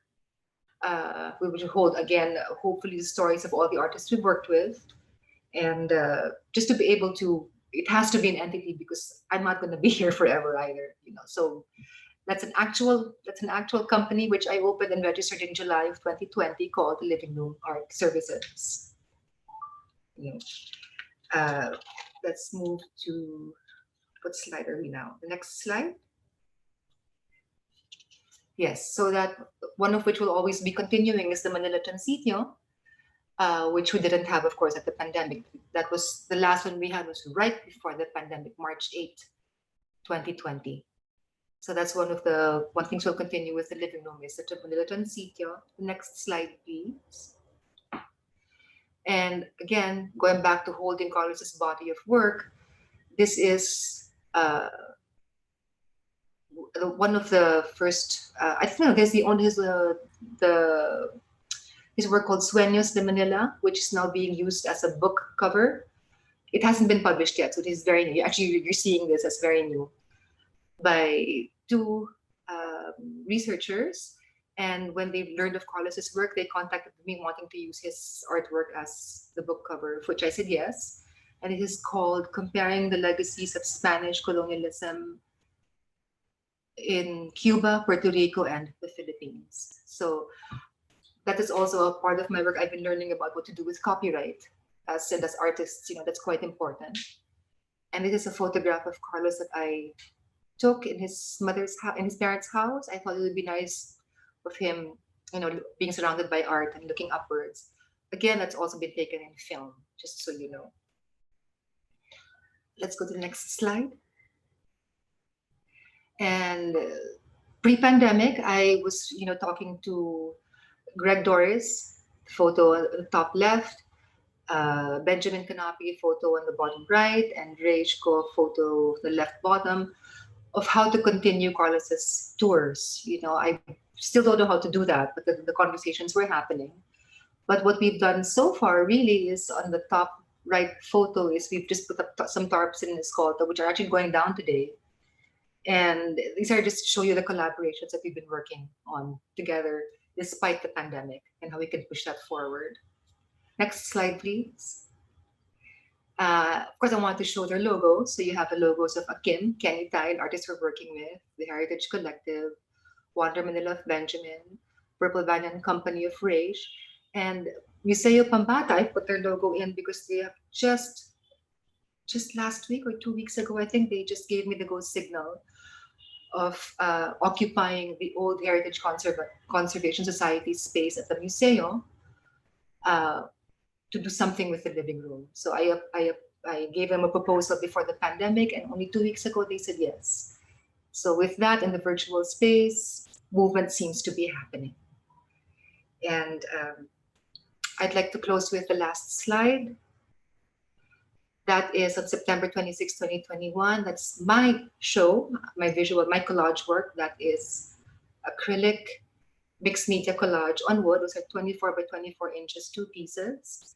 That will be showing in Secret Fresh. So this is where also my art expression is going, aside from putting the living room together. So thank you for having me. And it's nice to be able to tell the story. Thank you. What a love story, Tessa. Thank you. It is a triangle, definitely, between amongst you, Carlos. But your artwork is also quite stunning, I must say. Thank you. It's a sneak peek. Nobody's seen that yet. So we are more privileged and honored that you've shared your work with us before the general public will take it away and keep it in a museum or home somewhere. Hopefully there'll be much more. So please come and view for a viewing. Absolutely. And I'm, of course, even more thrilled to find out that you're also a kulasa. So you're yes in many ways. Thank you so much for agreeing to come and to speak. I know it might be difficult at times because, as they say, we never really get over grief. We just learn to live with it. I'm quite surprised I didn't break into tears at this moment. So thank you. We are prepared for that. But also, Carlos, and your work in Manila can bring a lot of joy. That's true. Grief too, but a lot of joy too. So I'm glad to say that love for Manila prevails despite the demise and personal tragedies. Thank you, Tessa. I'm sure Carlos is sending you hugs in the cosmic terrain he is sauntering through. Yes, I could hear him a lot as I was writing this down. That's wonderful. Yeah. He's very present. But of course, I can see your very unique style and contribution for your love of Manila. And thank you for sharing with us. And let's have you speak some more and share more. And let's do that project that we were supposed to do with Benilde. Yes. Let's continue with that. Yes, of course. Management. Thank you very much, Tessa. Thank you. I just want to see, there have been some comments. They are very moved by your story, a little bit of a bittersweet missing for Carlos and the work. Your work seems brilliant, according to Tim Dakanay. Oh, wow. Thank you. It chair of the Design Foundation Department. Rips the heart, as he had also said. So this is a lovely love story. Thank you very much. Thank you. Thank you. I'd like to call upon now, permit me to present you the works of my esteemed colleague, another great artist's eye that brings out the poetry of the city. Noel El FAROL is a multimedia artist and has been practicing his art since the mid-80s. He works with glass, stone, paper, and among other materials. He recently exhibited in 2019 in Japan.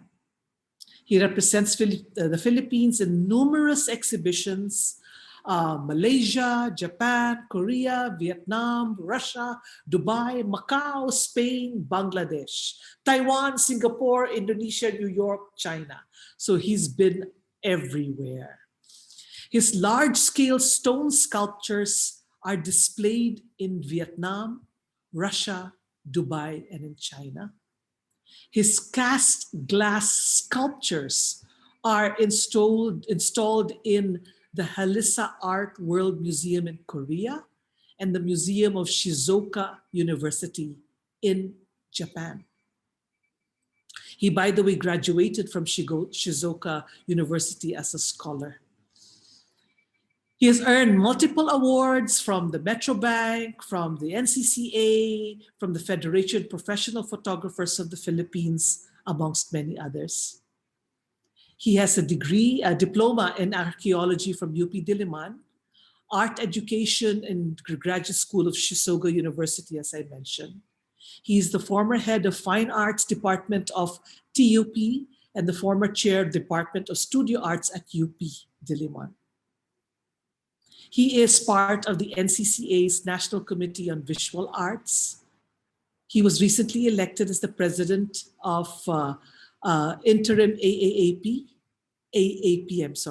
president of MADE, which is a network of winners and alumni organizations of former winners of Metro Bank Art and Design Excellence competitions.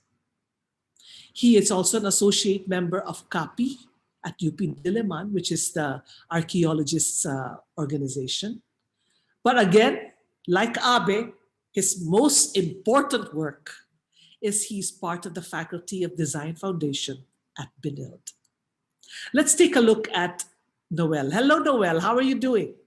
Hello, Mom. Thank you very much for the generous introduction. That's so awesome. Continue to forget the project overlap with our students in Benilde when you took them to Cambodia. Yeah. Yeah. But anyway, I'm so glad to be part of your event this afternoon, and excited to share to my colleagues and to those who are connected in this event about some of my projects, some of my works, in fact. I have chosen two pictures, so let's take a look at them. Scrub, okay. Yeah, the title is Scrub. Okay. As we all know, history is defined by the movements of people, right? These movements are occurring at different social and geographic scales, ranging from social, or rather from local to international to temporary to permanent, and sometimes socially, not by choice, in response to social, political, and economic needs. So the processes that define migration are often systematic, rooted in social and economic historical precedent. Migration is arguably a fundamental part of being human. So I would like to show some of my snapshots that are not extensively survey the trace and evaluate the subject in depth, but simply an overview from my own personal perspective. So initially, I don't have a title for my candid shots. I would like uh, take shots candidly from one place to another. And these are simply snippets of time and journal of my travels around within Manila, from Manila to my residential house in Cavite. But before even moving to Cavite, while I was still residing in Old San Juan, I was studying in Manila from late 70s. So it was like um, I was like in Manila from late 70s to like early 2000. Just imagine that.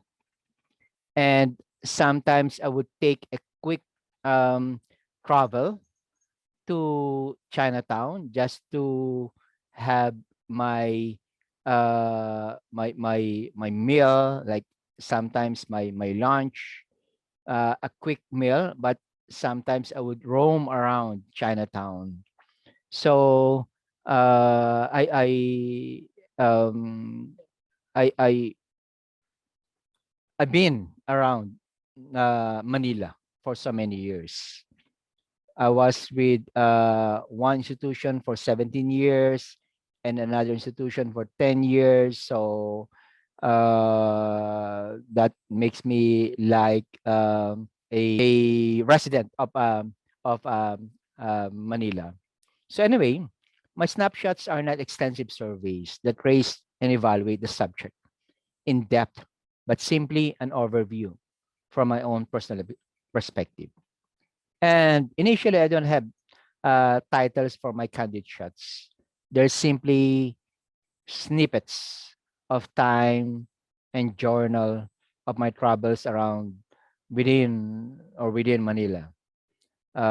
Most especially now, I reside in Cavite, so I don't often go to Manila. So uh, sometimes, according to schedule, it gives me like uh, uh, time to go to Manila and at least provide me an idea to have a snapshot of Manila. So Manila is really an interesting subject because it's common to all photographers, like Javier, of course, like J. Javier mentioned about La Mierda, but at that time during the 1990s, I was doing La Mierda most of the time, and um, uh, well, Manila is really an interesting subject because common to all photographers. There is always this like interior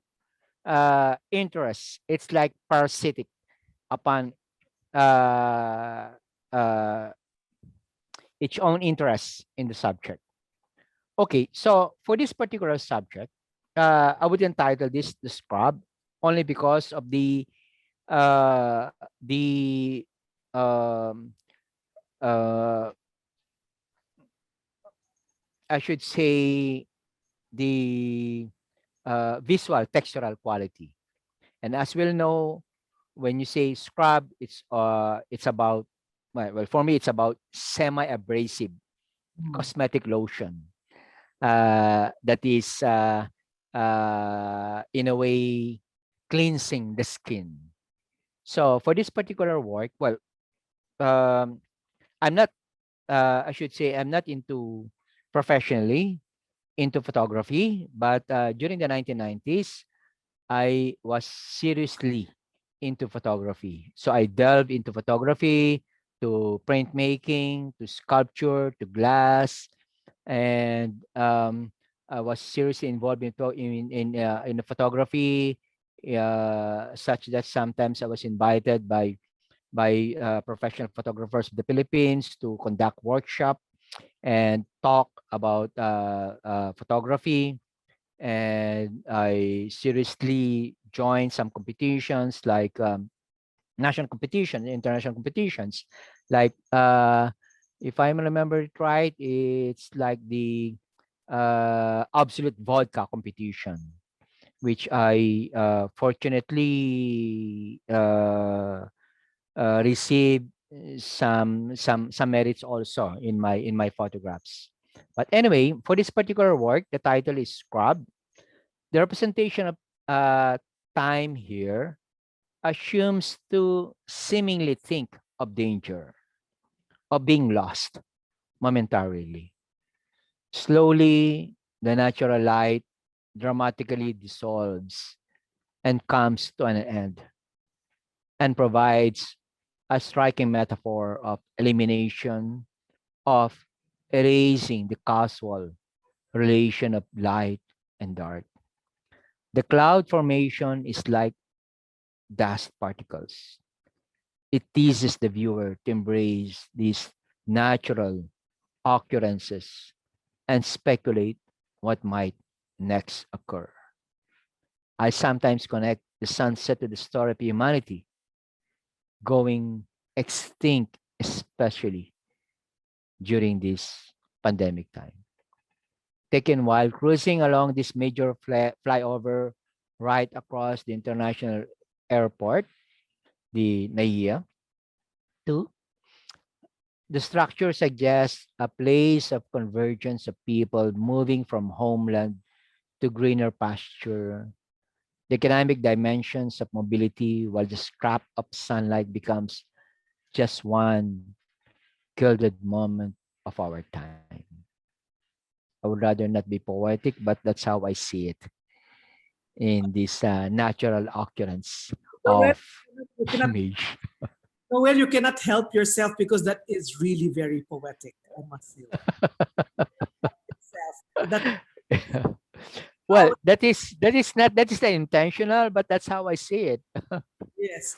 So Noel, I wanted to show migration first, but since we're talking about scrub, I'm going Yes. to go straight to the response because a young dancer has Uh-huh. responded to this image, which I Uh-huh. think will be appropriate if we do it now, since she Okay. beautifully explained what it is. Uh-huh. Gilded moment of time. Yeah. Let's take a look at what this young dancer, uh, Uh-huh. Michaela, has Mm-hmm. done with your image. All right. Mm-hmm. So this is her interpretation in words. As it touches my body, it scatters like wildflower not wildflower, sorry, like wildfire that awakens my insides, a gift before the end of the journey, bestowed to set ablaze onto the next flight. So let's take that Michaela. Hi, Michaela is here. How are you, Michaela? Hello. Hi, Michaela. Hello po, I'm good po. I'm so glad that you were able to make it today because I believe you had an exam or some such Okay. important duty that you had to do. Some important thing that students have to do, you know. Okay. You would like to respond to that photograph, Michaela? We're going to, do you have anything to say before we show your film? Michaela. I want to thank Sir Noel din po for inspiring me once again. As I saw his photo, parang bumalik po ulit sa akin yung feeling nung nagre-rehearse and nung binidyo or ni-record ko po yung performance ko. Yun po. Okay, so let's, can we show Michaela's video, please?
That was stunning, Michaela. I love it.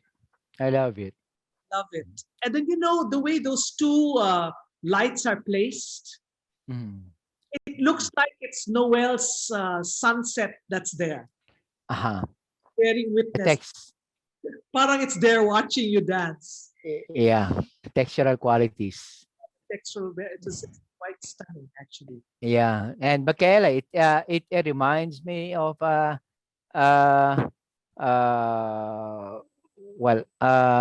Andres Segovia guitar performances. Oh, That's amazing. The performance is amazing. yeah, it was beautiful with a red dress. And, you know, it's very inspiring. CHOIE Funk is saying, one artist, another.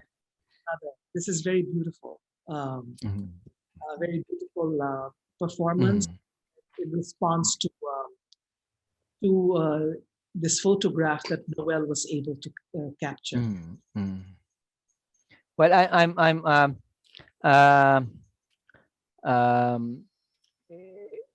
I'm so in a way honored also that artists can respond to my works, like in the case of Michaela, can respond to some movements, not in a way like some other visual responses, I should say. And thank you for that, Michaela.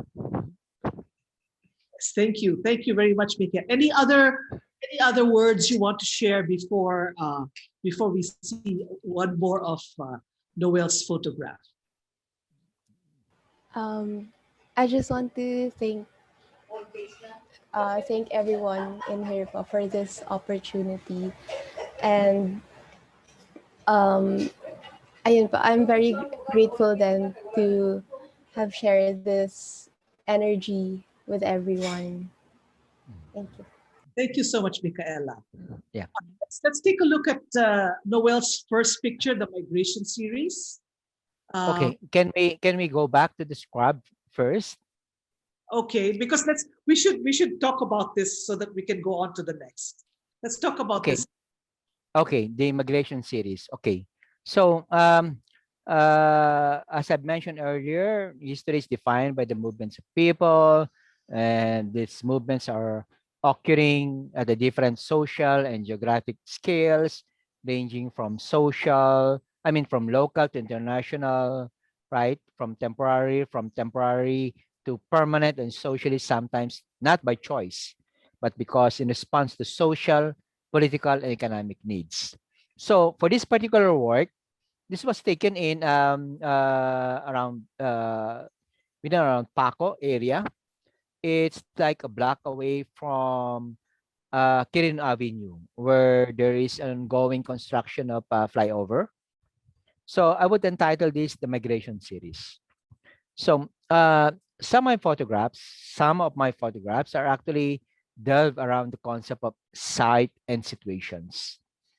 And years ago, I put up a one-person exhibition in here in the Philippines as well as in Japan, showing the concept of migration through photographs, colored photographs, and taken mostly in Metro Manila. And my background in archaeology and limited field work, excavating on site, century-old structure, inspires me to develop this connection with the subject in my photographs. So migration has been a fundamental part of being human across regions and periods. Mobility and migrations traces actual movements of individuals or people, making it part of cultural change and normal fact of life. I wish to capture how the environment changes over time. So these snapshots are not taken like previously, showing before and after, but this is like an overnight snapshot. Just a recording of a site contributes to the explanation of the past and situations. And they are simply snapshots that chronologies cite specific assemblages. Well, I should say, given a chance, I always try to capture the physical and environmental changes happening over time. Like this particular work taken near Korean Avenue, where a new skyway is being built, and decades old structures in nearby communities are now disrupted by phases of change, resulting in dynamic demographic change.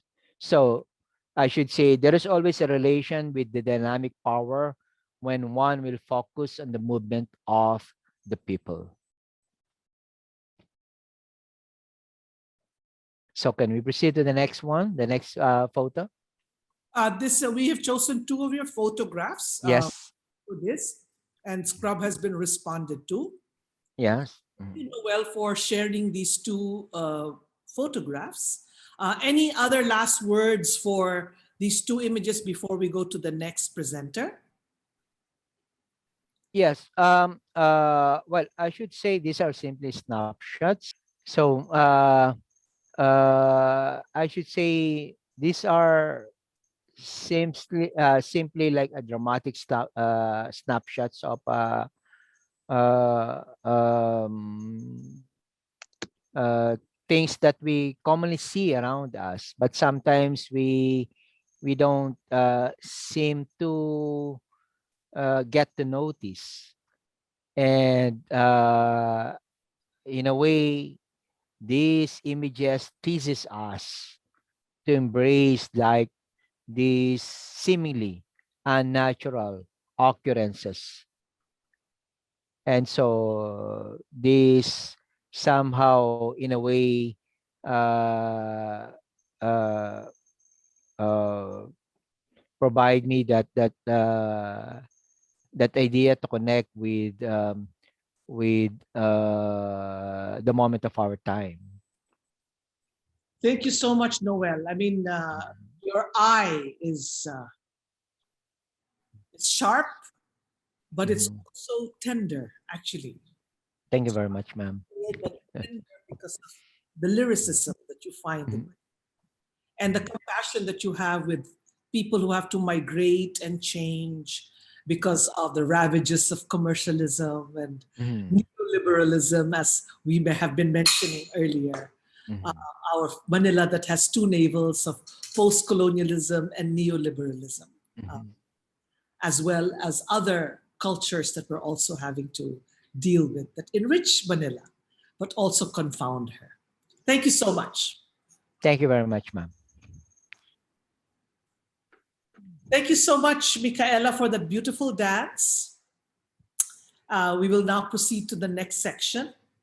Benilde has had the good fortune of enjoying an older aspect of Manila. We were able to enliven Escolta, the queen of streets, the commercial social hub. And as I mentioned earlier, where my own papa and many other Cindy Pinoys held office smack in Chinatown. My esteemed colleague, LARA ROSARIO, conjured an innovative way for our Benildean students to appreciate and learn about Manila's heritage. Before she shares with you her experience, let me tell you a bit about her. Lara is an educator, researcher, culture worker. She is, of course, again, her most exalted position, faculty of Benilde's Design Foundation Department. She conducts training in arts literacy for the School of Professional and Continuing Education. Exploring Escolta in 2017 was the first major SDA event that she participated in as part of the coordinating team. And she has not left that coordinating team ever since. You know, I guess she likes to be enslaved by beauty and education. After that, she's been a project lead and part of the program management team for other SDA-backed projects, such as the Design Foundation Annuale, 2017 and 2019, the Get Wired series, which involve art as healing, and the Bantula Conference with the NCCA. She has also developed curricula for senior high school for the arts track, and she's currently finishing up her master's in education. Lara is a firecracker, and I have had the pleasure of working with her on many, many projects. Lara, are you there? Hi, Hello. Doc. How are you, darling? I'm okay. Hello, everyone. Yeah, I kind of miss being enslaved. Enslaved, yes. Enjoy ko naman. We are all happy to be slaves for art and culture and education. Is that not For so? the love of, Yes, for the love of. So let's begin your presentation, Lara. Okay, let me share my screen.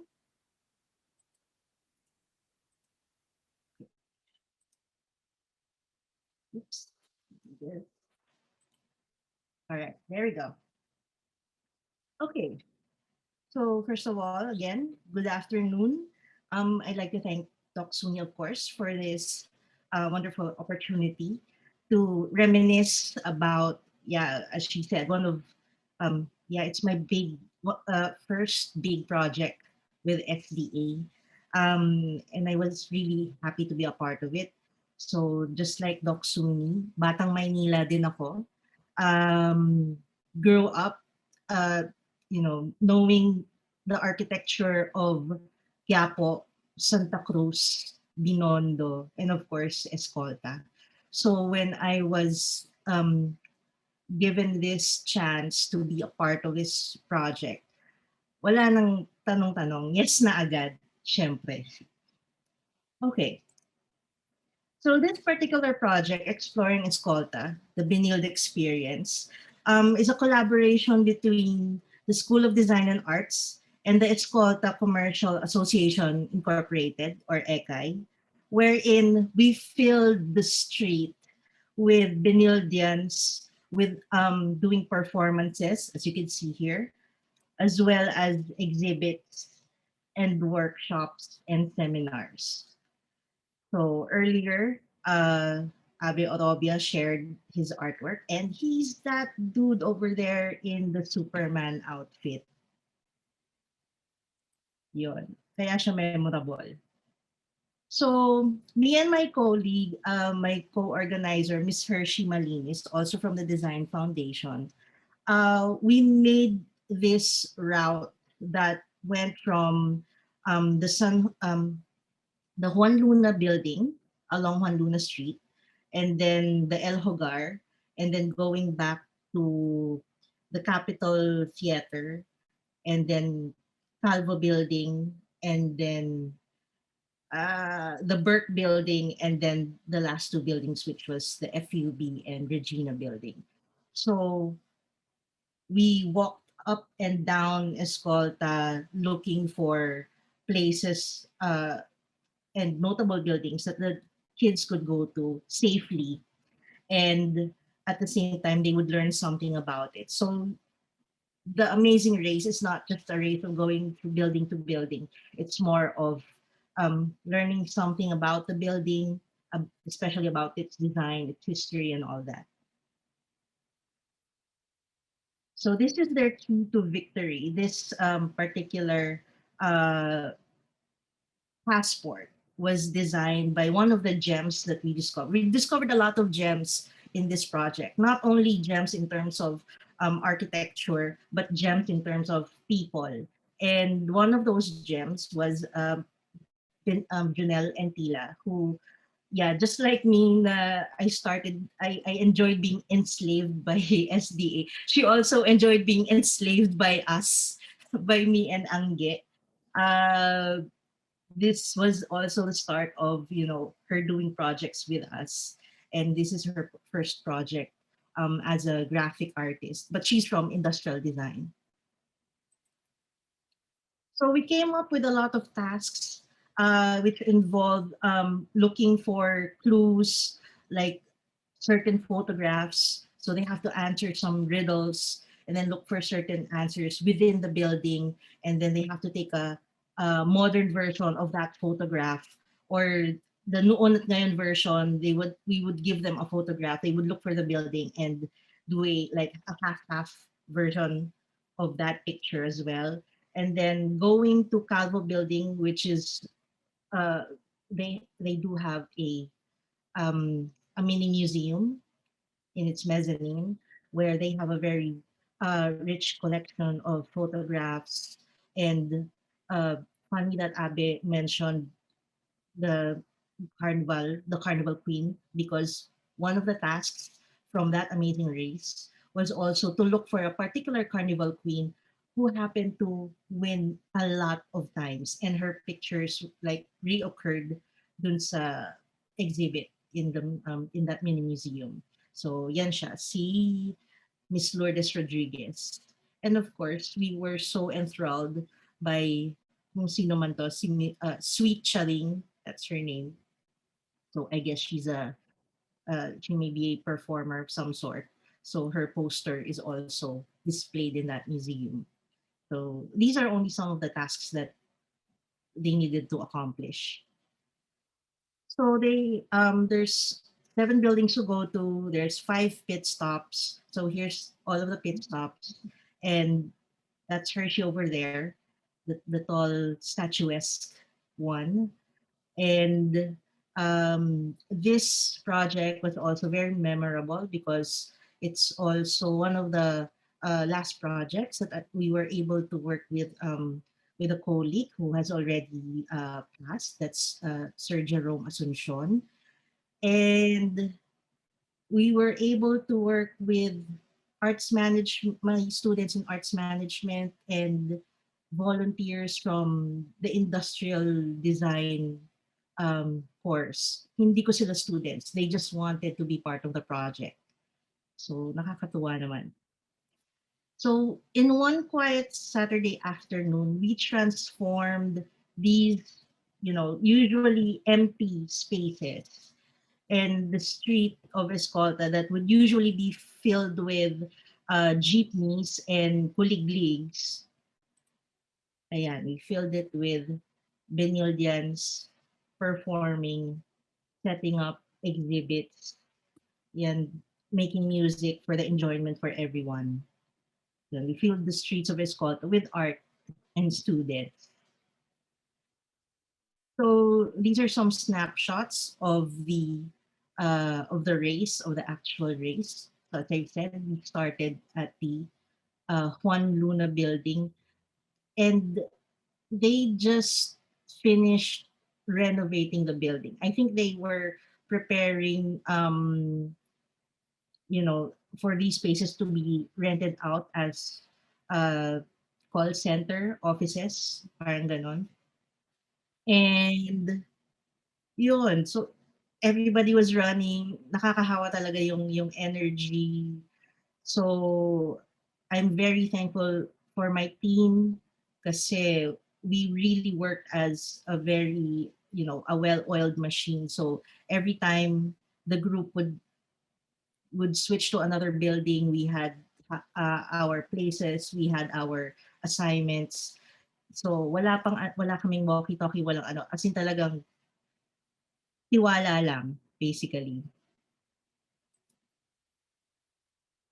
So for glory and for, of course, for bonus points, kasi many of the participants were also students for in our art appreciation classes, in our Asian art classes. So they went through all of the buildings, they did all of the tasks, and they went through all of the pit stops, of course, para sa ngiting tagumpay. Ayan. So these are just like some of the photographs. Everybody finished, of course. Pero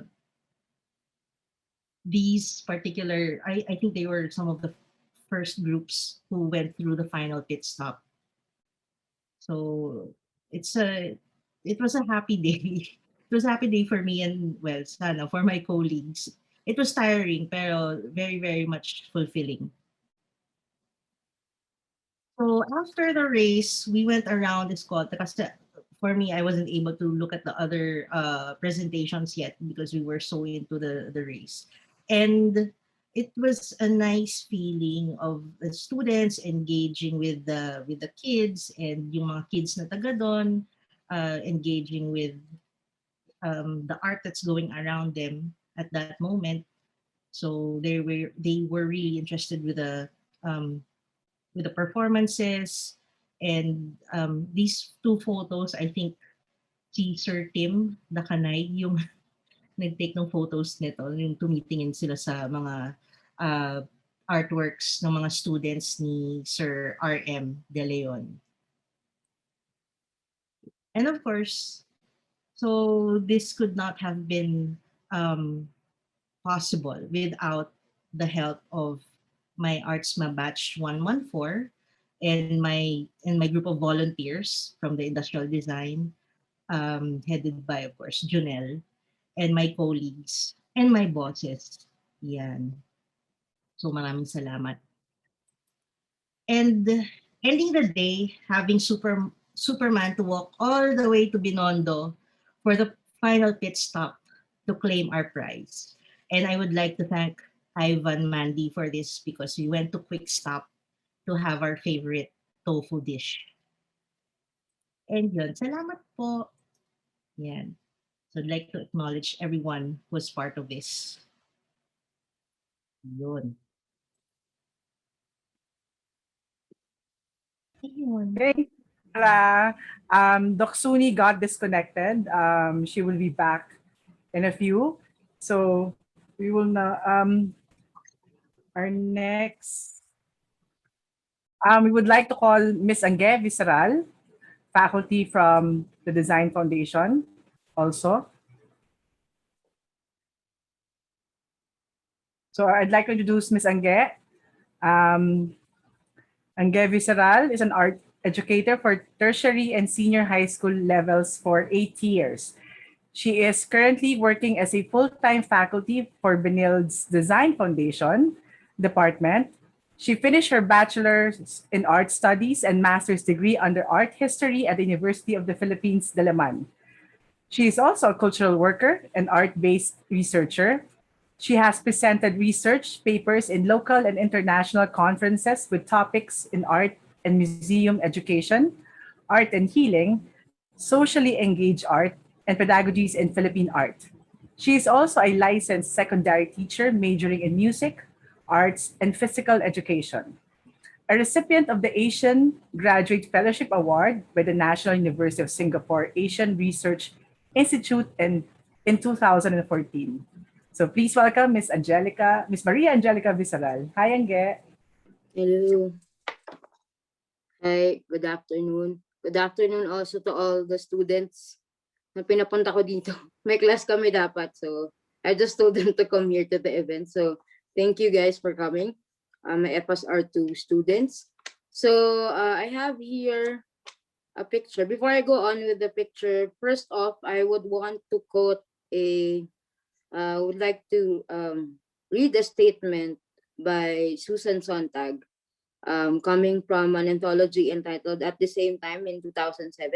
According to Susan Sontag, photography is first off all a way of seeing. It's not seeing in itself. So more than the tool that we use, the camera that we use, I really think that framing in photography is, curating reality in a very mindful way.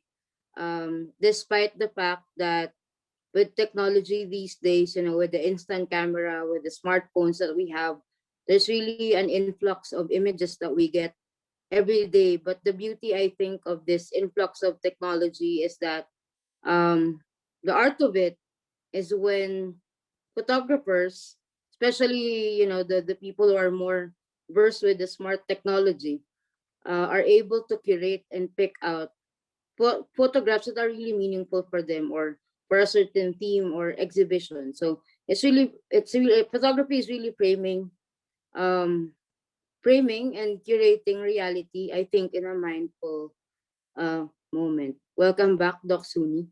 So I have two photographs, I think, that's part of this. The first one was taken in 2017. So it's entitled Siksik. So this was actually, of course, pre-pandemic, Chinese New Year. So to give us a background, I'm really an educator. I'm an academic. I'm not really a painter, a sculptor. My background is in art studies. I do research on art. But one of my, paano ba? I don't want to call it a hobby kasi syempre, photography is really a skill. But one of the things that I really love doing is taking photos. And it's not just for me to take photos, but it's actually a way for me to update my lessons. So since I'm teaching in college, I really like using my personal photos in my travels. I also like traveling a lot.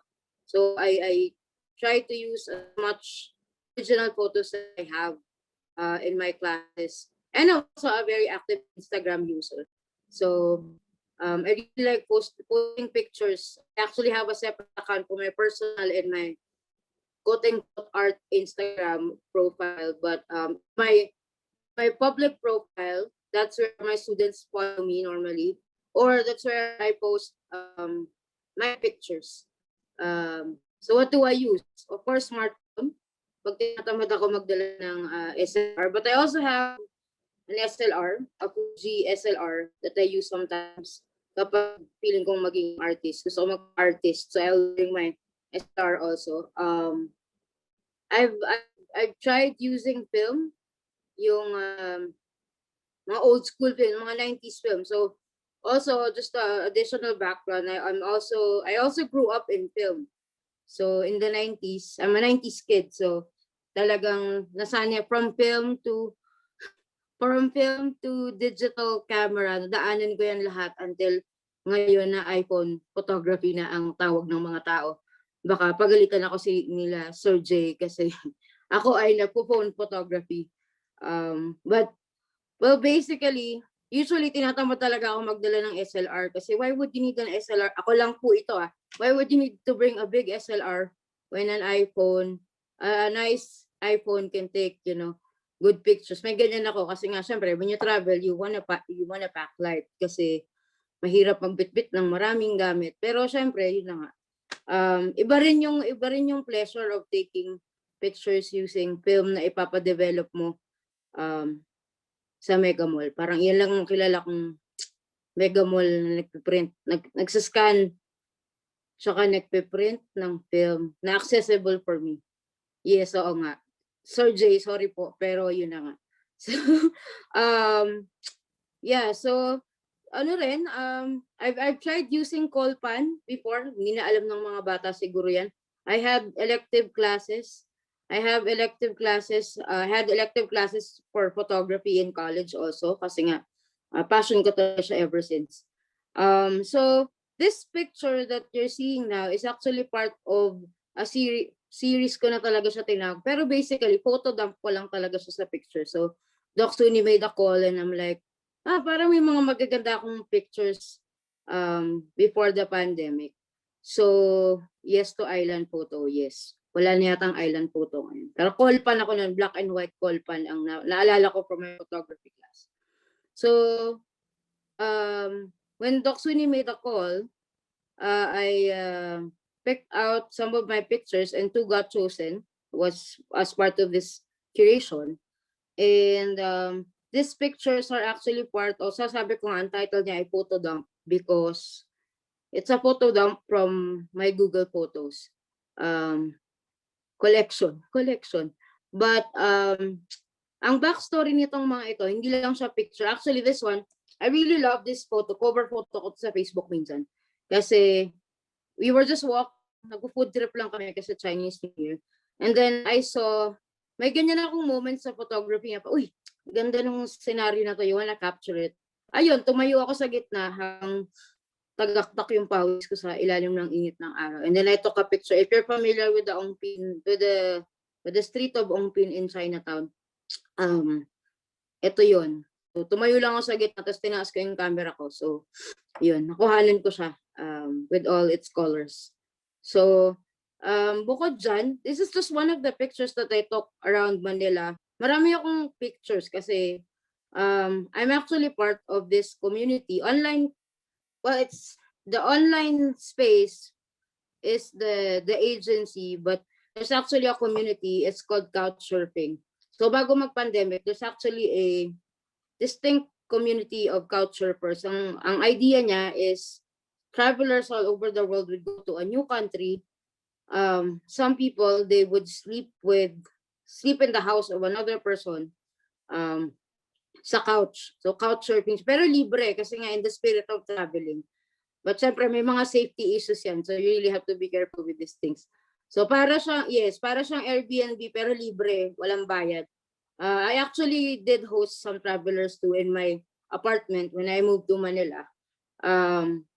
Pero puro girls lang kasi nga syempre you have to be really careful. Do not do this at home hanggat matured enough na kayo.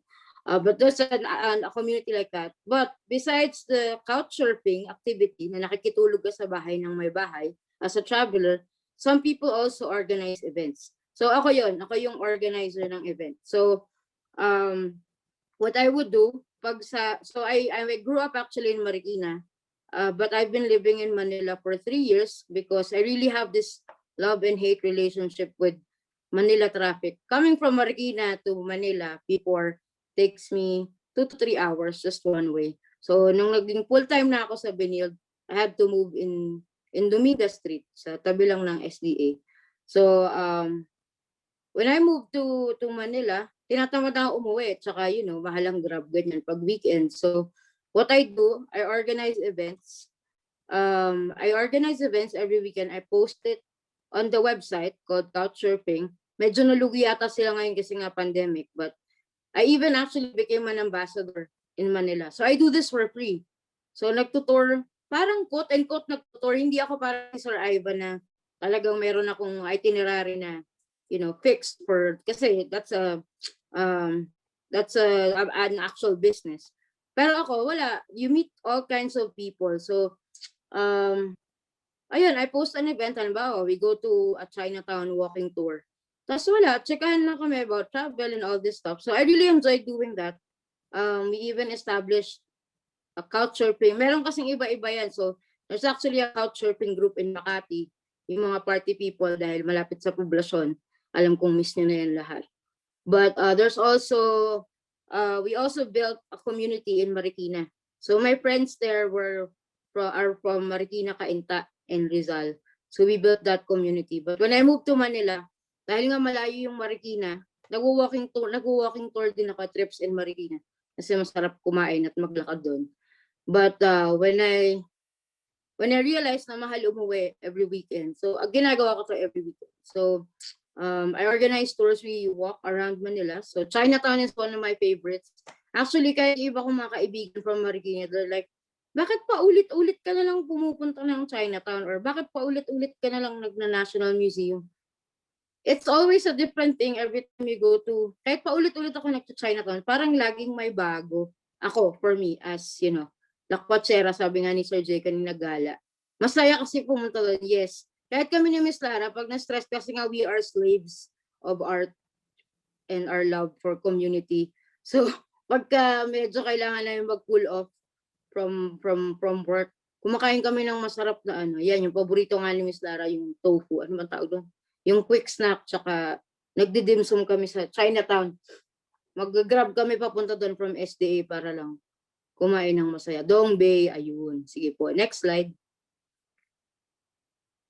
So other than Couchsurfing, which is a travel website and a community of travelers, means actually nag-progress yan. So sa Airbnb, di ba, if you're familiar with the website Airbnb, eventually napagod ako kasi magastos siya eh.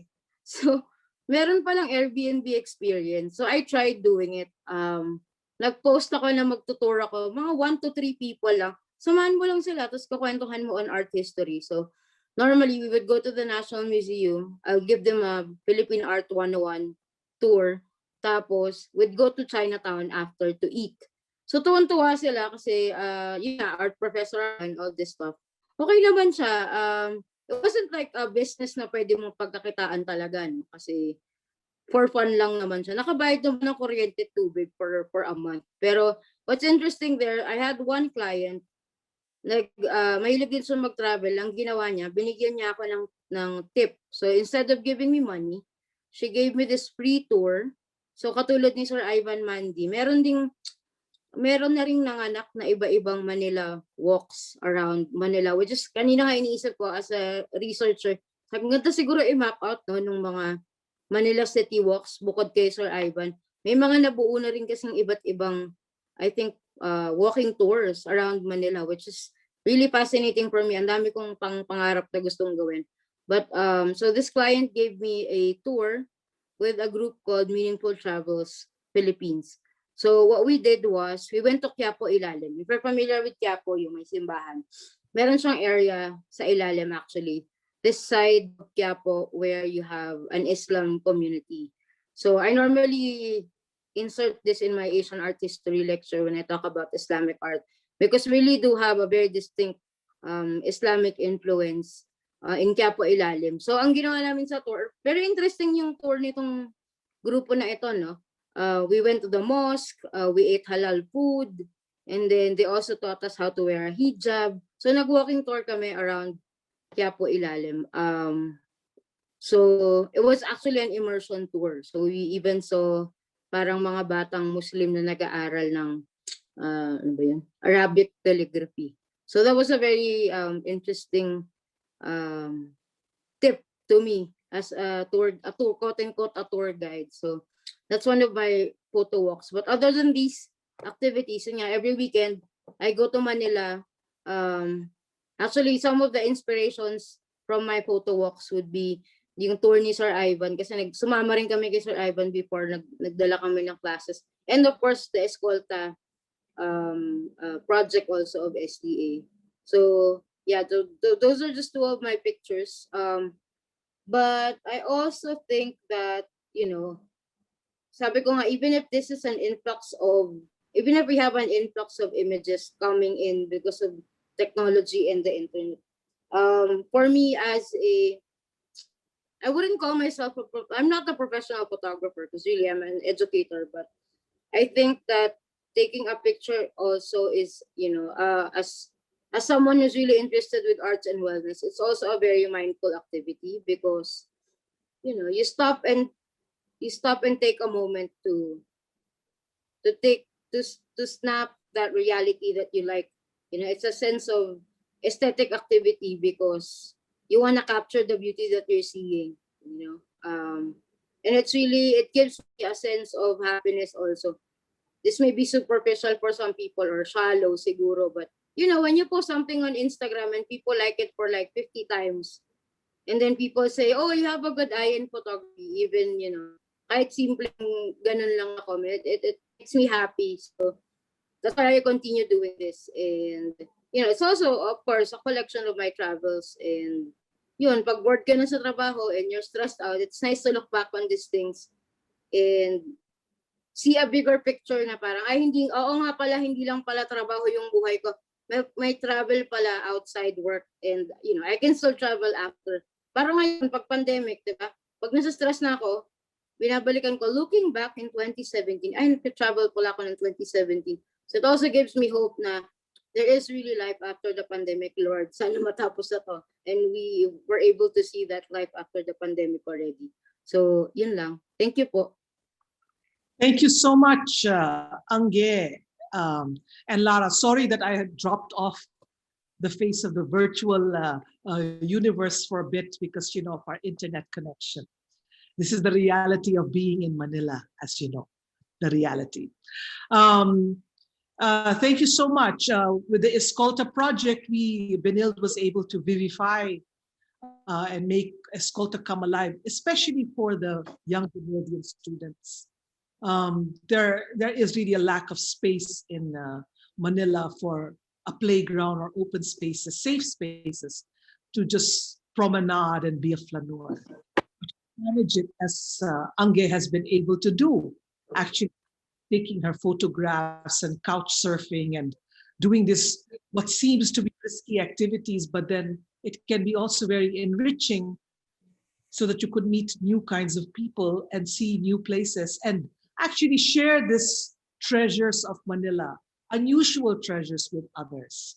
So I appreciate you telling your tales, Ange, as you travel, and for Lara's very innovative, amazing race activity, which helped students to actually engage with Escolta.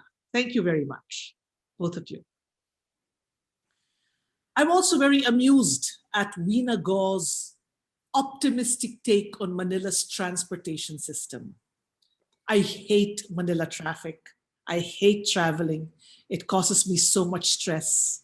But when I see this, this work of WINNA, I laugh and I say, okay, maybe there's hope. I think she's here with us. WINNA, are you here? Hi, I'm here. Hi, WINNA. Good to see you. Hi, everyone. Thank you for the invite. Oh, it is totally my pleasure to share your work with everybody. So tell us a little bit about Pangarap Bound. Hashtag Pangarap Bound. Yeah, so this painting is actually for LRT Art 2017. So it's for a competition. And this painting showcases what an efficient public transportation can contribute in the lives of the Filipinos. And with efficient public transportations, people can, from different walks of life, can use this in order to be a step closer to their dreams. So I made sure to paint the smiles of the Filipinos because the best thing about Maynila are the Maynileños. So that's the concept of the painting. But I see you in that. You're there. Yeah, that's me. And also my classmates and servants and Broden. Yes, yeah. I can see all these people. There's Broden there. There's Vince Padilla there, your mentor. Yeah. And these are all your classmates. So this is like a class picture. Yeah, yeah. I asked them to take a selfie with me, and then like I painted different like people and uniforms. Yeah. Are you also a slave to Manila transportation? Hmm? Are you a slave to Manila's transportation? Yeah, before I was going to Binondo. Like I think it was around 6 p.m. because I need to go there for my thesis. Like I had to shoot and stuff, and then I think I had to wait like an hour before I was able to ride the LRT. So it was really like chaotic and stuff. Yeah. Yes, I know. And then, you know, public transportation is important in order to get where you want to go. Yeah. And, you know, as you say, to fulfill your dreams, right? Yeah. Yes. To graduate. I'm sorry to be such a spoiled brat, but commuting from San Juan to Benilde was harrowing for me, even if I was going by Grab, right? Yeah. Yeah. It was harrowing because of the traffic and I do not miss that pre-pandemic life at all. I don't miss that at all. I do miss life, Yeah. but kind of harrowing life at all. So thank you so much for sharing this with us and for appearing. Just in case people want to know a little bit more about WINNA, let's put on her, yes, this is WINNA Go, artist. She is an award-winning Chinese Filipino visual artist. She is a multimedia arts graduate from Benilde. And now she is doing her master's in the Taipei National University of the Art in cultural and creative industries. And she is very well known for her large-scale social realism paintings, which she focuses on Sinitic, which is Chinese, and local textiles, which depicts her racial identity, roots, and sentiments. So thank you so much, WINNA, for joining us today.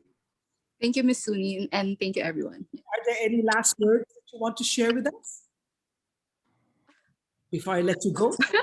Take care. Take care, everyone. Yeah. Are you in Manila or are you in Taiwan? I'm in Taiwan. Like I can't go back. Yes, that's wonderful. I'm even so grateful that you can join us today. Thank you so much. Thank you. Thank you. In response to a number of images that you have savored today, dear audience, we conclude this session with Elizabeth Lee's heartfelt video essay in response to these images that you have savored. Elizabeth Lee is an advocate, poet, social entrepreneur.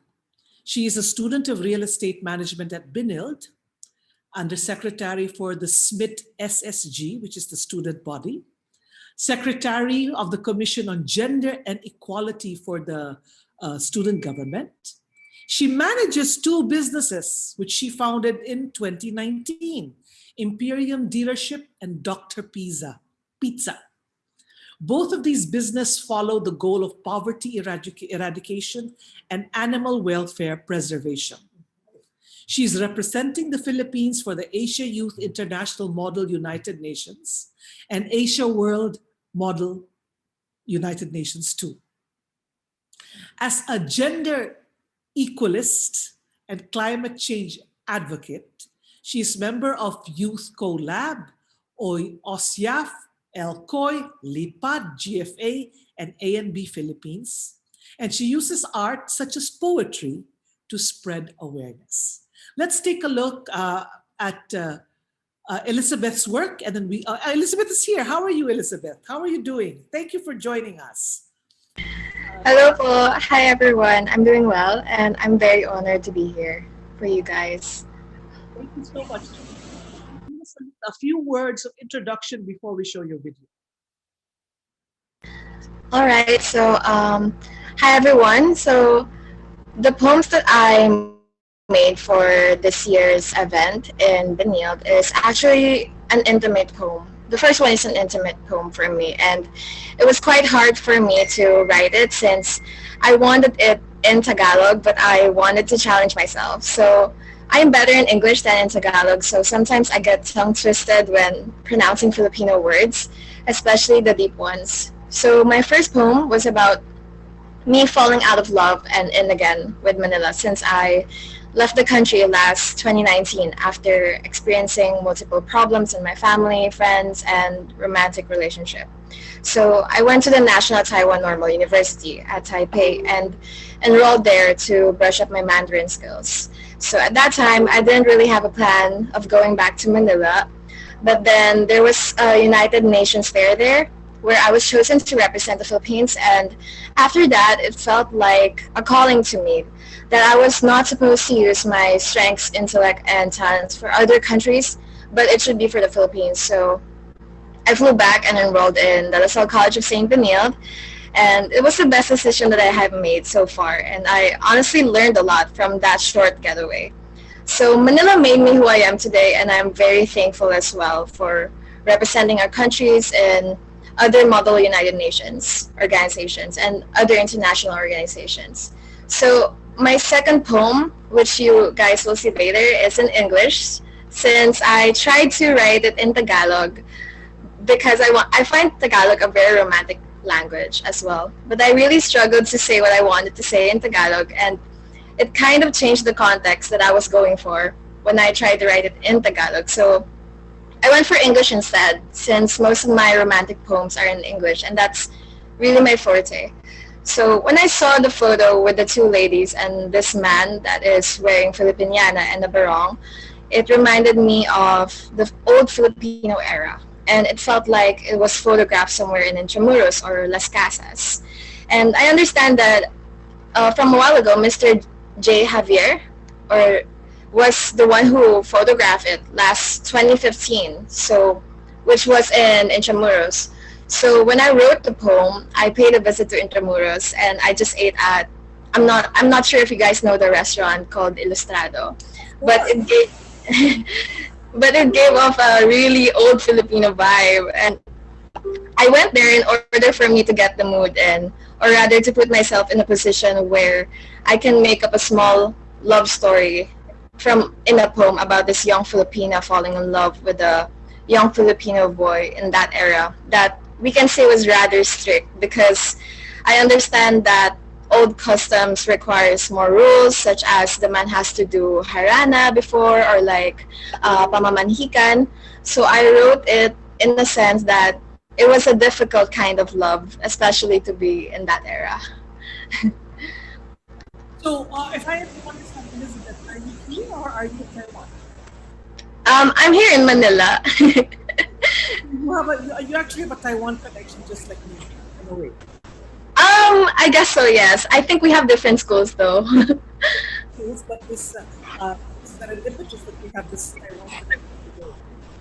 Yes, po. Are you from Taiwan? Are your ancestors from Taiwan? No, I actually grew up in a multicultural family here, so it can be difficult sometimes. My father is Chinese and my mom has American and Spanish roots.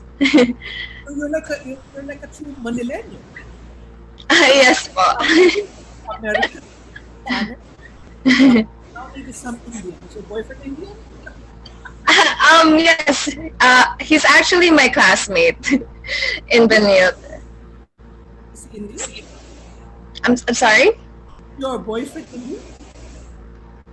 He's my blockmate in Benilde. No.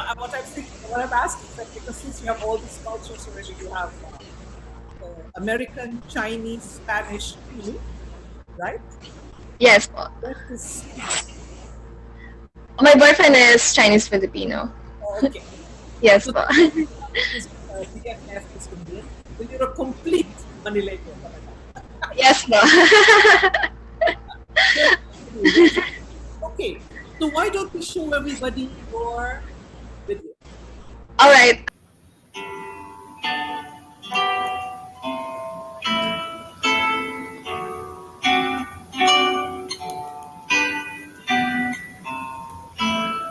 Manila, Collection ng Mga Tula by Elizabeth Lee of De La Salle College of St. Benilde. Isang tula para sa Maynila. Mahal na Maynila, hindi pa umulan ng matagal sa iyo. Hayaan mo akong sakupin ang pagkakataong ito upang maulanan ka ng aking pagmamahal. Nang una kitang makita ay hindi pamilyar na uri ng takot ang yumakap sa akin. Nais kong mahalin ka. Nais kong makahanap ng bahay sa iyo at ginusto ko ito ng masama. Ang pagnanasa ba sa isang bagay ay talagang nagtutulak sa universo upang mas mahirap itong makamit. Nung nawala ang aking kagalakan, nagsimula akong kamuhian ka. Hindi lang ikaw, ngunit mabilis akong humusga at isinara ko ang lahat ng aking pintuan sa iyo. Kinailangan nito ng mga bagong pagsisimula, pagkasira ng puso, at maraming maliliit na panalo upang mapagtanto na walang kahit saan mas gugustuhin magkaroon ng mga sandaling ito. Walang ibang pag-ulan mas gugustuhin kong hawakan ng aking balat at walang ibang pang hindi pamilyar na gusto kong pauwiin ako. Ang iyong trapiko, ang iyong mga madla, hindi ko pa nakita ang parehong muka ng 2 beses at walang mas komportable kaysa sa pagsasama sa mga hindi kilalang tao na may ordinaryong kwento. Ang aking tala-arawan na puno ng mga alaalang ginugol dito ay maaaring magpatunay sa aking pambihirang karanasan dito. Binigyan mo ako ng bahay na matagal ko na hinahanap, mataas man o mababang estado. Isang bahay na napakainit, kumpleto at masigla. Narito ang aking tula sa iyo, Manila, kung saan ang pang-araw-araw ay isang bagong pag-asa para sa buhay. Kahit saan ka makakahanap ng bagong kwento at lahat ay bukas ang kanilang puso. Tinuturo sa akin na gawin din ito. Nagmamahal, Elixabeth. Manila sunshine. Hey golden boy with adorable eyes that sparkle under the Manila sunshine. Do me a favor and stop staring into my soul.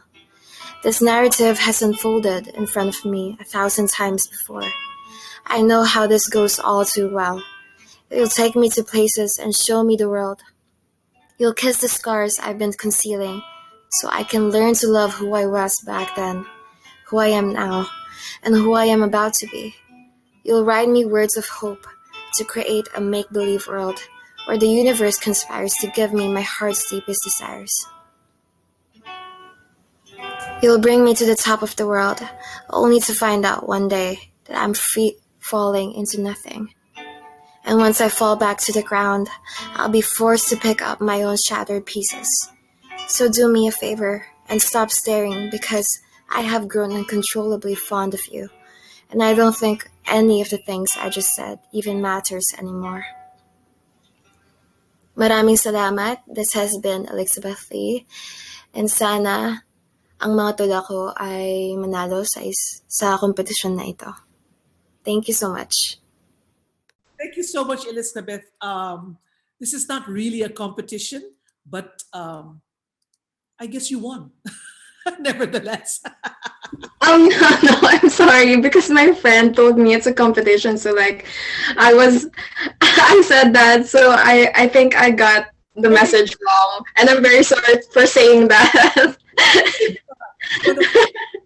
For everybody, this was not a competition, but I did curate and choose the photographs as well as the poems, and of course the people who presented today. So in a way, all of you won. But then again, we all really have lost our hearts to Manila, actually. We've lost our hearts to Manila, whether it's with ambivalence, with enthusiasm, with passion, with anger, with irritation, with hope. This is really the state of our affairs. And I have one last question to ask everybody, and then we can open it to everybody. Can we show that slide, please, about the question for the open forum? It's a burning question which all of us should face. What is Manila to you?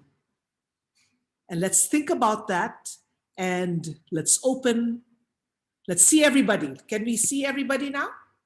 Can we see everybody's face who's here? All 71 of you? Can we see everybody who's attended today, please? Hello, everybody. The floor is now open. How are you doing? How is everybody doing today? I really appreciate our marathon sessions. Maybe I should not call it a webinar. I should call it a party. A 3-hour party with Benilde BACCTalks, where we can share our ideas and our feelings and our thoughts, our insights. And in this case today, our topic is Manila. So are there any pressing questions? Anybody who wants to ask a question? I just have beautiful people saying great things, saying that this was brilliant, this was good, they appreciated the art, the presentations. And of course, I have a question for everybody. Anybody can answer, what is Manila to you? Yes, this is Jose Maria Bengson. You should unmute yourself. Speak. Mic check, mic check. Can anyone hear me? Over. Yes. Okay. When it comes to your question about Manila, I perceive it as home. Lovely. That'd be it for me. Were you born and bred here? Well, not Manila per se, but I was born in Binondo in the sense that I was delivered there, but I've been living my life here in Manila. Okay. But I swapped to Pasig City, so. I think Binondo is Manila.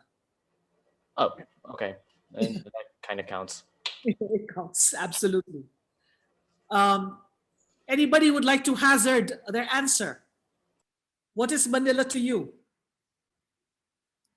If you're feeling shy, then maybe you can just put it in the chat box.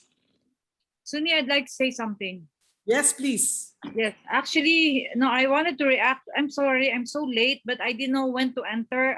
There was something that Abe said. I wanted to go back to that very quick lang.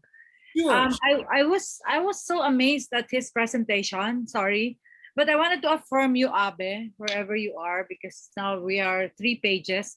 Now I wanted to say that for the Biennale, we went back to the world stage 2016 and then 2018. But before that, we were already exhibiting in the 1920s, like this. And for some reason, what they did to show the Philippines in the world stage is that they got people from the mountain province na mga nakabahag.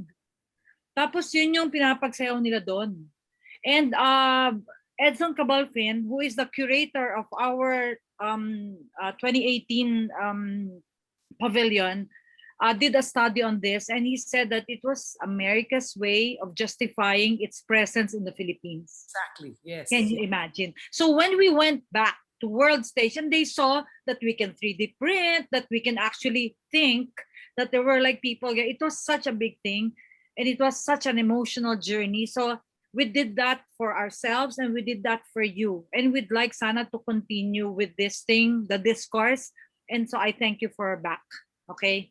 O sige. So I go back to what is Manila to me. You know, I'm a married person, but I lost my husband 10 years ago this year. So I know what it means to be in a relationship. And while I talk about my husband to the high heavens, and then I have 4 wonderful children, 3 of which are Benildeans, and I am in the arts, and I love Sobra back. Even if I'm in the environment studies cluster at that time, I followed a lot of the things that you did, and also digital media. I'm sorry, multimedia cluster also, new media. There you go. But I love all of the things that we're doing in Benilde. But in a special way, I saw that when you enter into a relationship, you have to be ready to be hurt. Kasi it's something that you work at. So to me, my husband also, it's like that. And then when I look back to how it was, you enter into a relationship and then you prepare to be hurt, because when you hurt, you love the most. And so my relationship with Manila is such. I so love it. I build it. And I don't think I can ever go away from Manila. Yung parang song ng Hotdog, hinahanap kita Manila. Yan, yun. I just keep on coming back to you, and don't let me go. There you go. Lovely. I can sing it, but no more. That's joy funk for you. Always very, very thoughtful and very profound in her insights. Yeah. She shared with me once, because she had to walk through Taft Avenue to go to her home. And the whizzing jeepneys, the tricycles, were making her crazy. And she said, so this is what it means to be in the jungle. And I am a lioness. She said that. So I guess it's true. We have to be a lioness despite all that, or because of all that. Anybody else? Just turn on your mic and speak. Tim Dakanay had something to say. He said he's shy. I don't understand why, Tim Dakanay. I'm shy, but Manila is my soul, is what he says. Yes, Jessa. Jessa, please speak. Yes, hello. Good afternoon. So for me right now, Manila is my dream destination because I'm a freshman and I've only been to Manila a few times when I was applying in Benilde. And I feel like there's a lot to see in Manila, but since there's a pandemic, we lost the chance, and we're stuck in our homes right now for like a year already. So for me, Manila is my dream destination for now. Okay, thank you, Jessa. We will open soon, promise. Promise. Somebody else was going to say something. Please just turn on your mic and say it.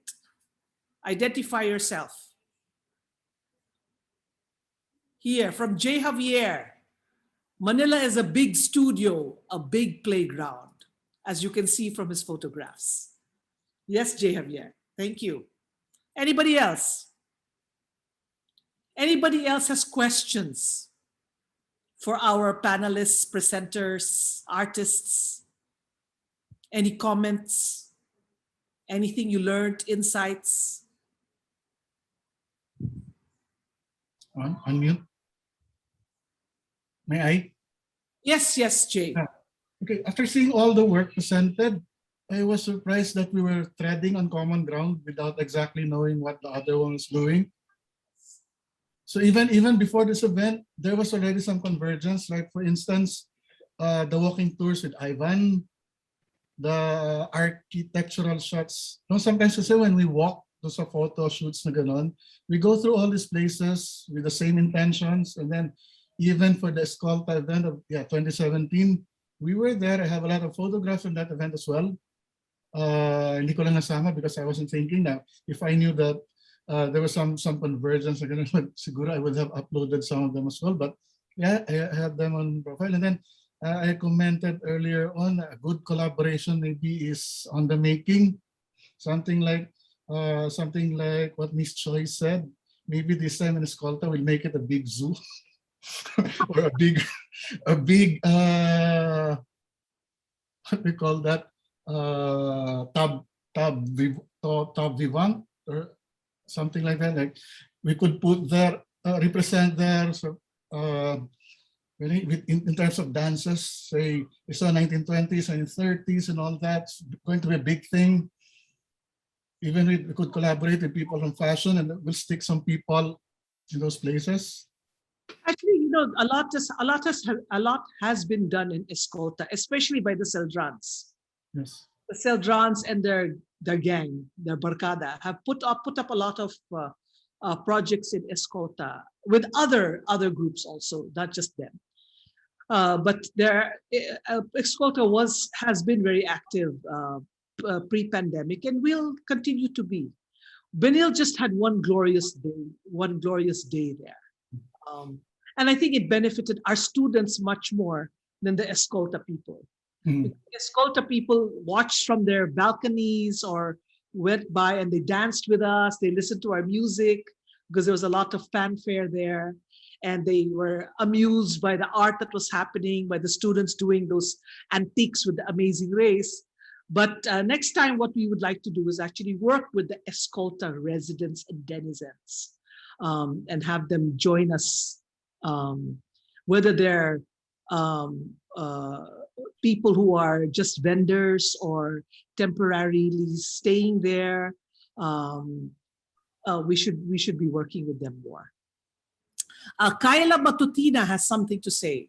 She says, Manila to me is a whole new chapter of my life.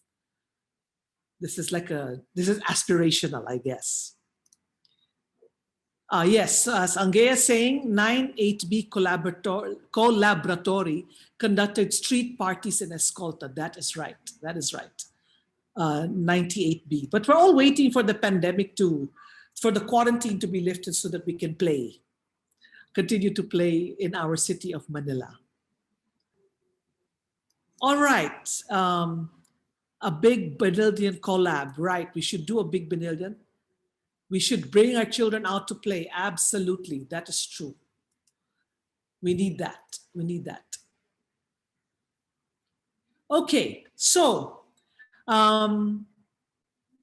this has been actually quite heartwarming.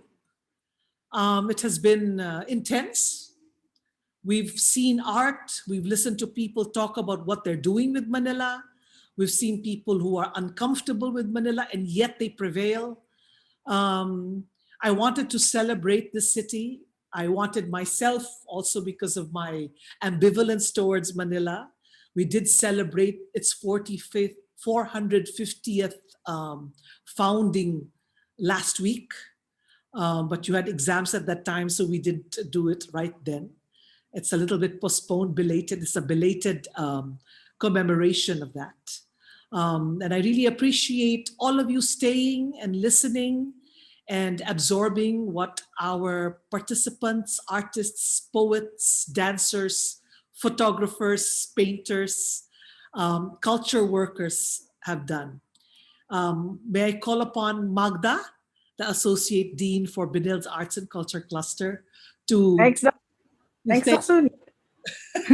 Thanks, Oksuni. Well, thank you very much to our presenters, artist respondents, and of course to you, Doc Suni, our esteemed moderator. We would also like to thank everyone for spending your afternoon with us, and we would like to acknowledge the presence of the following schools and institutions by extending our deepest gratitude for attending our event.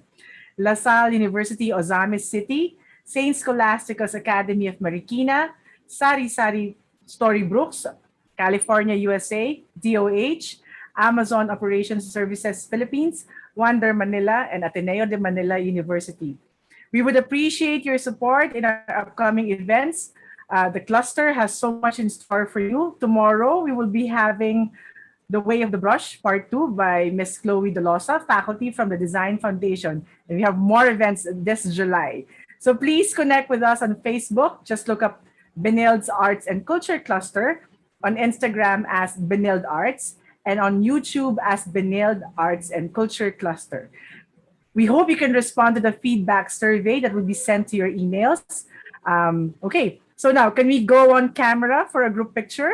This is for documentation and posting on our pertinent Benilde sites.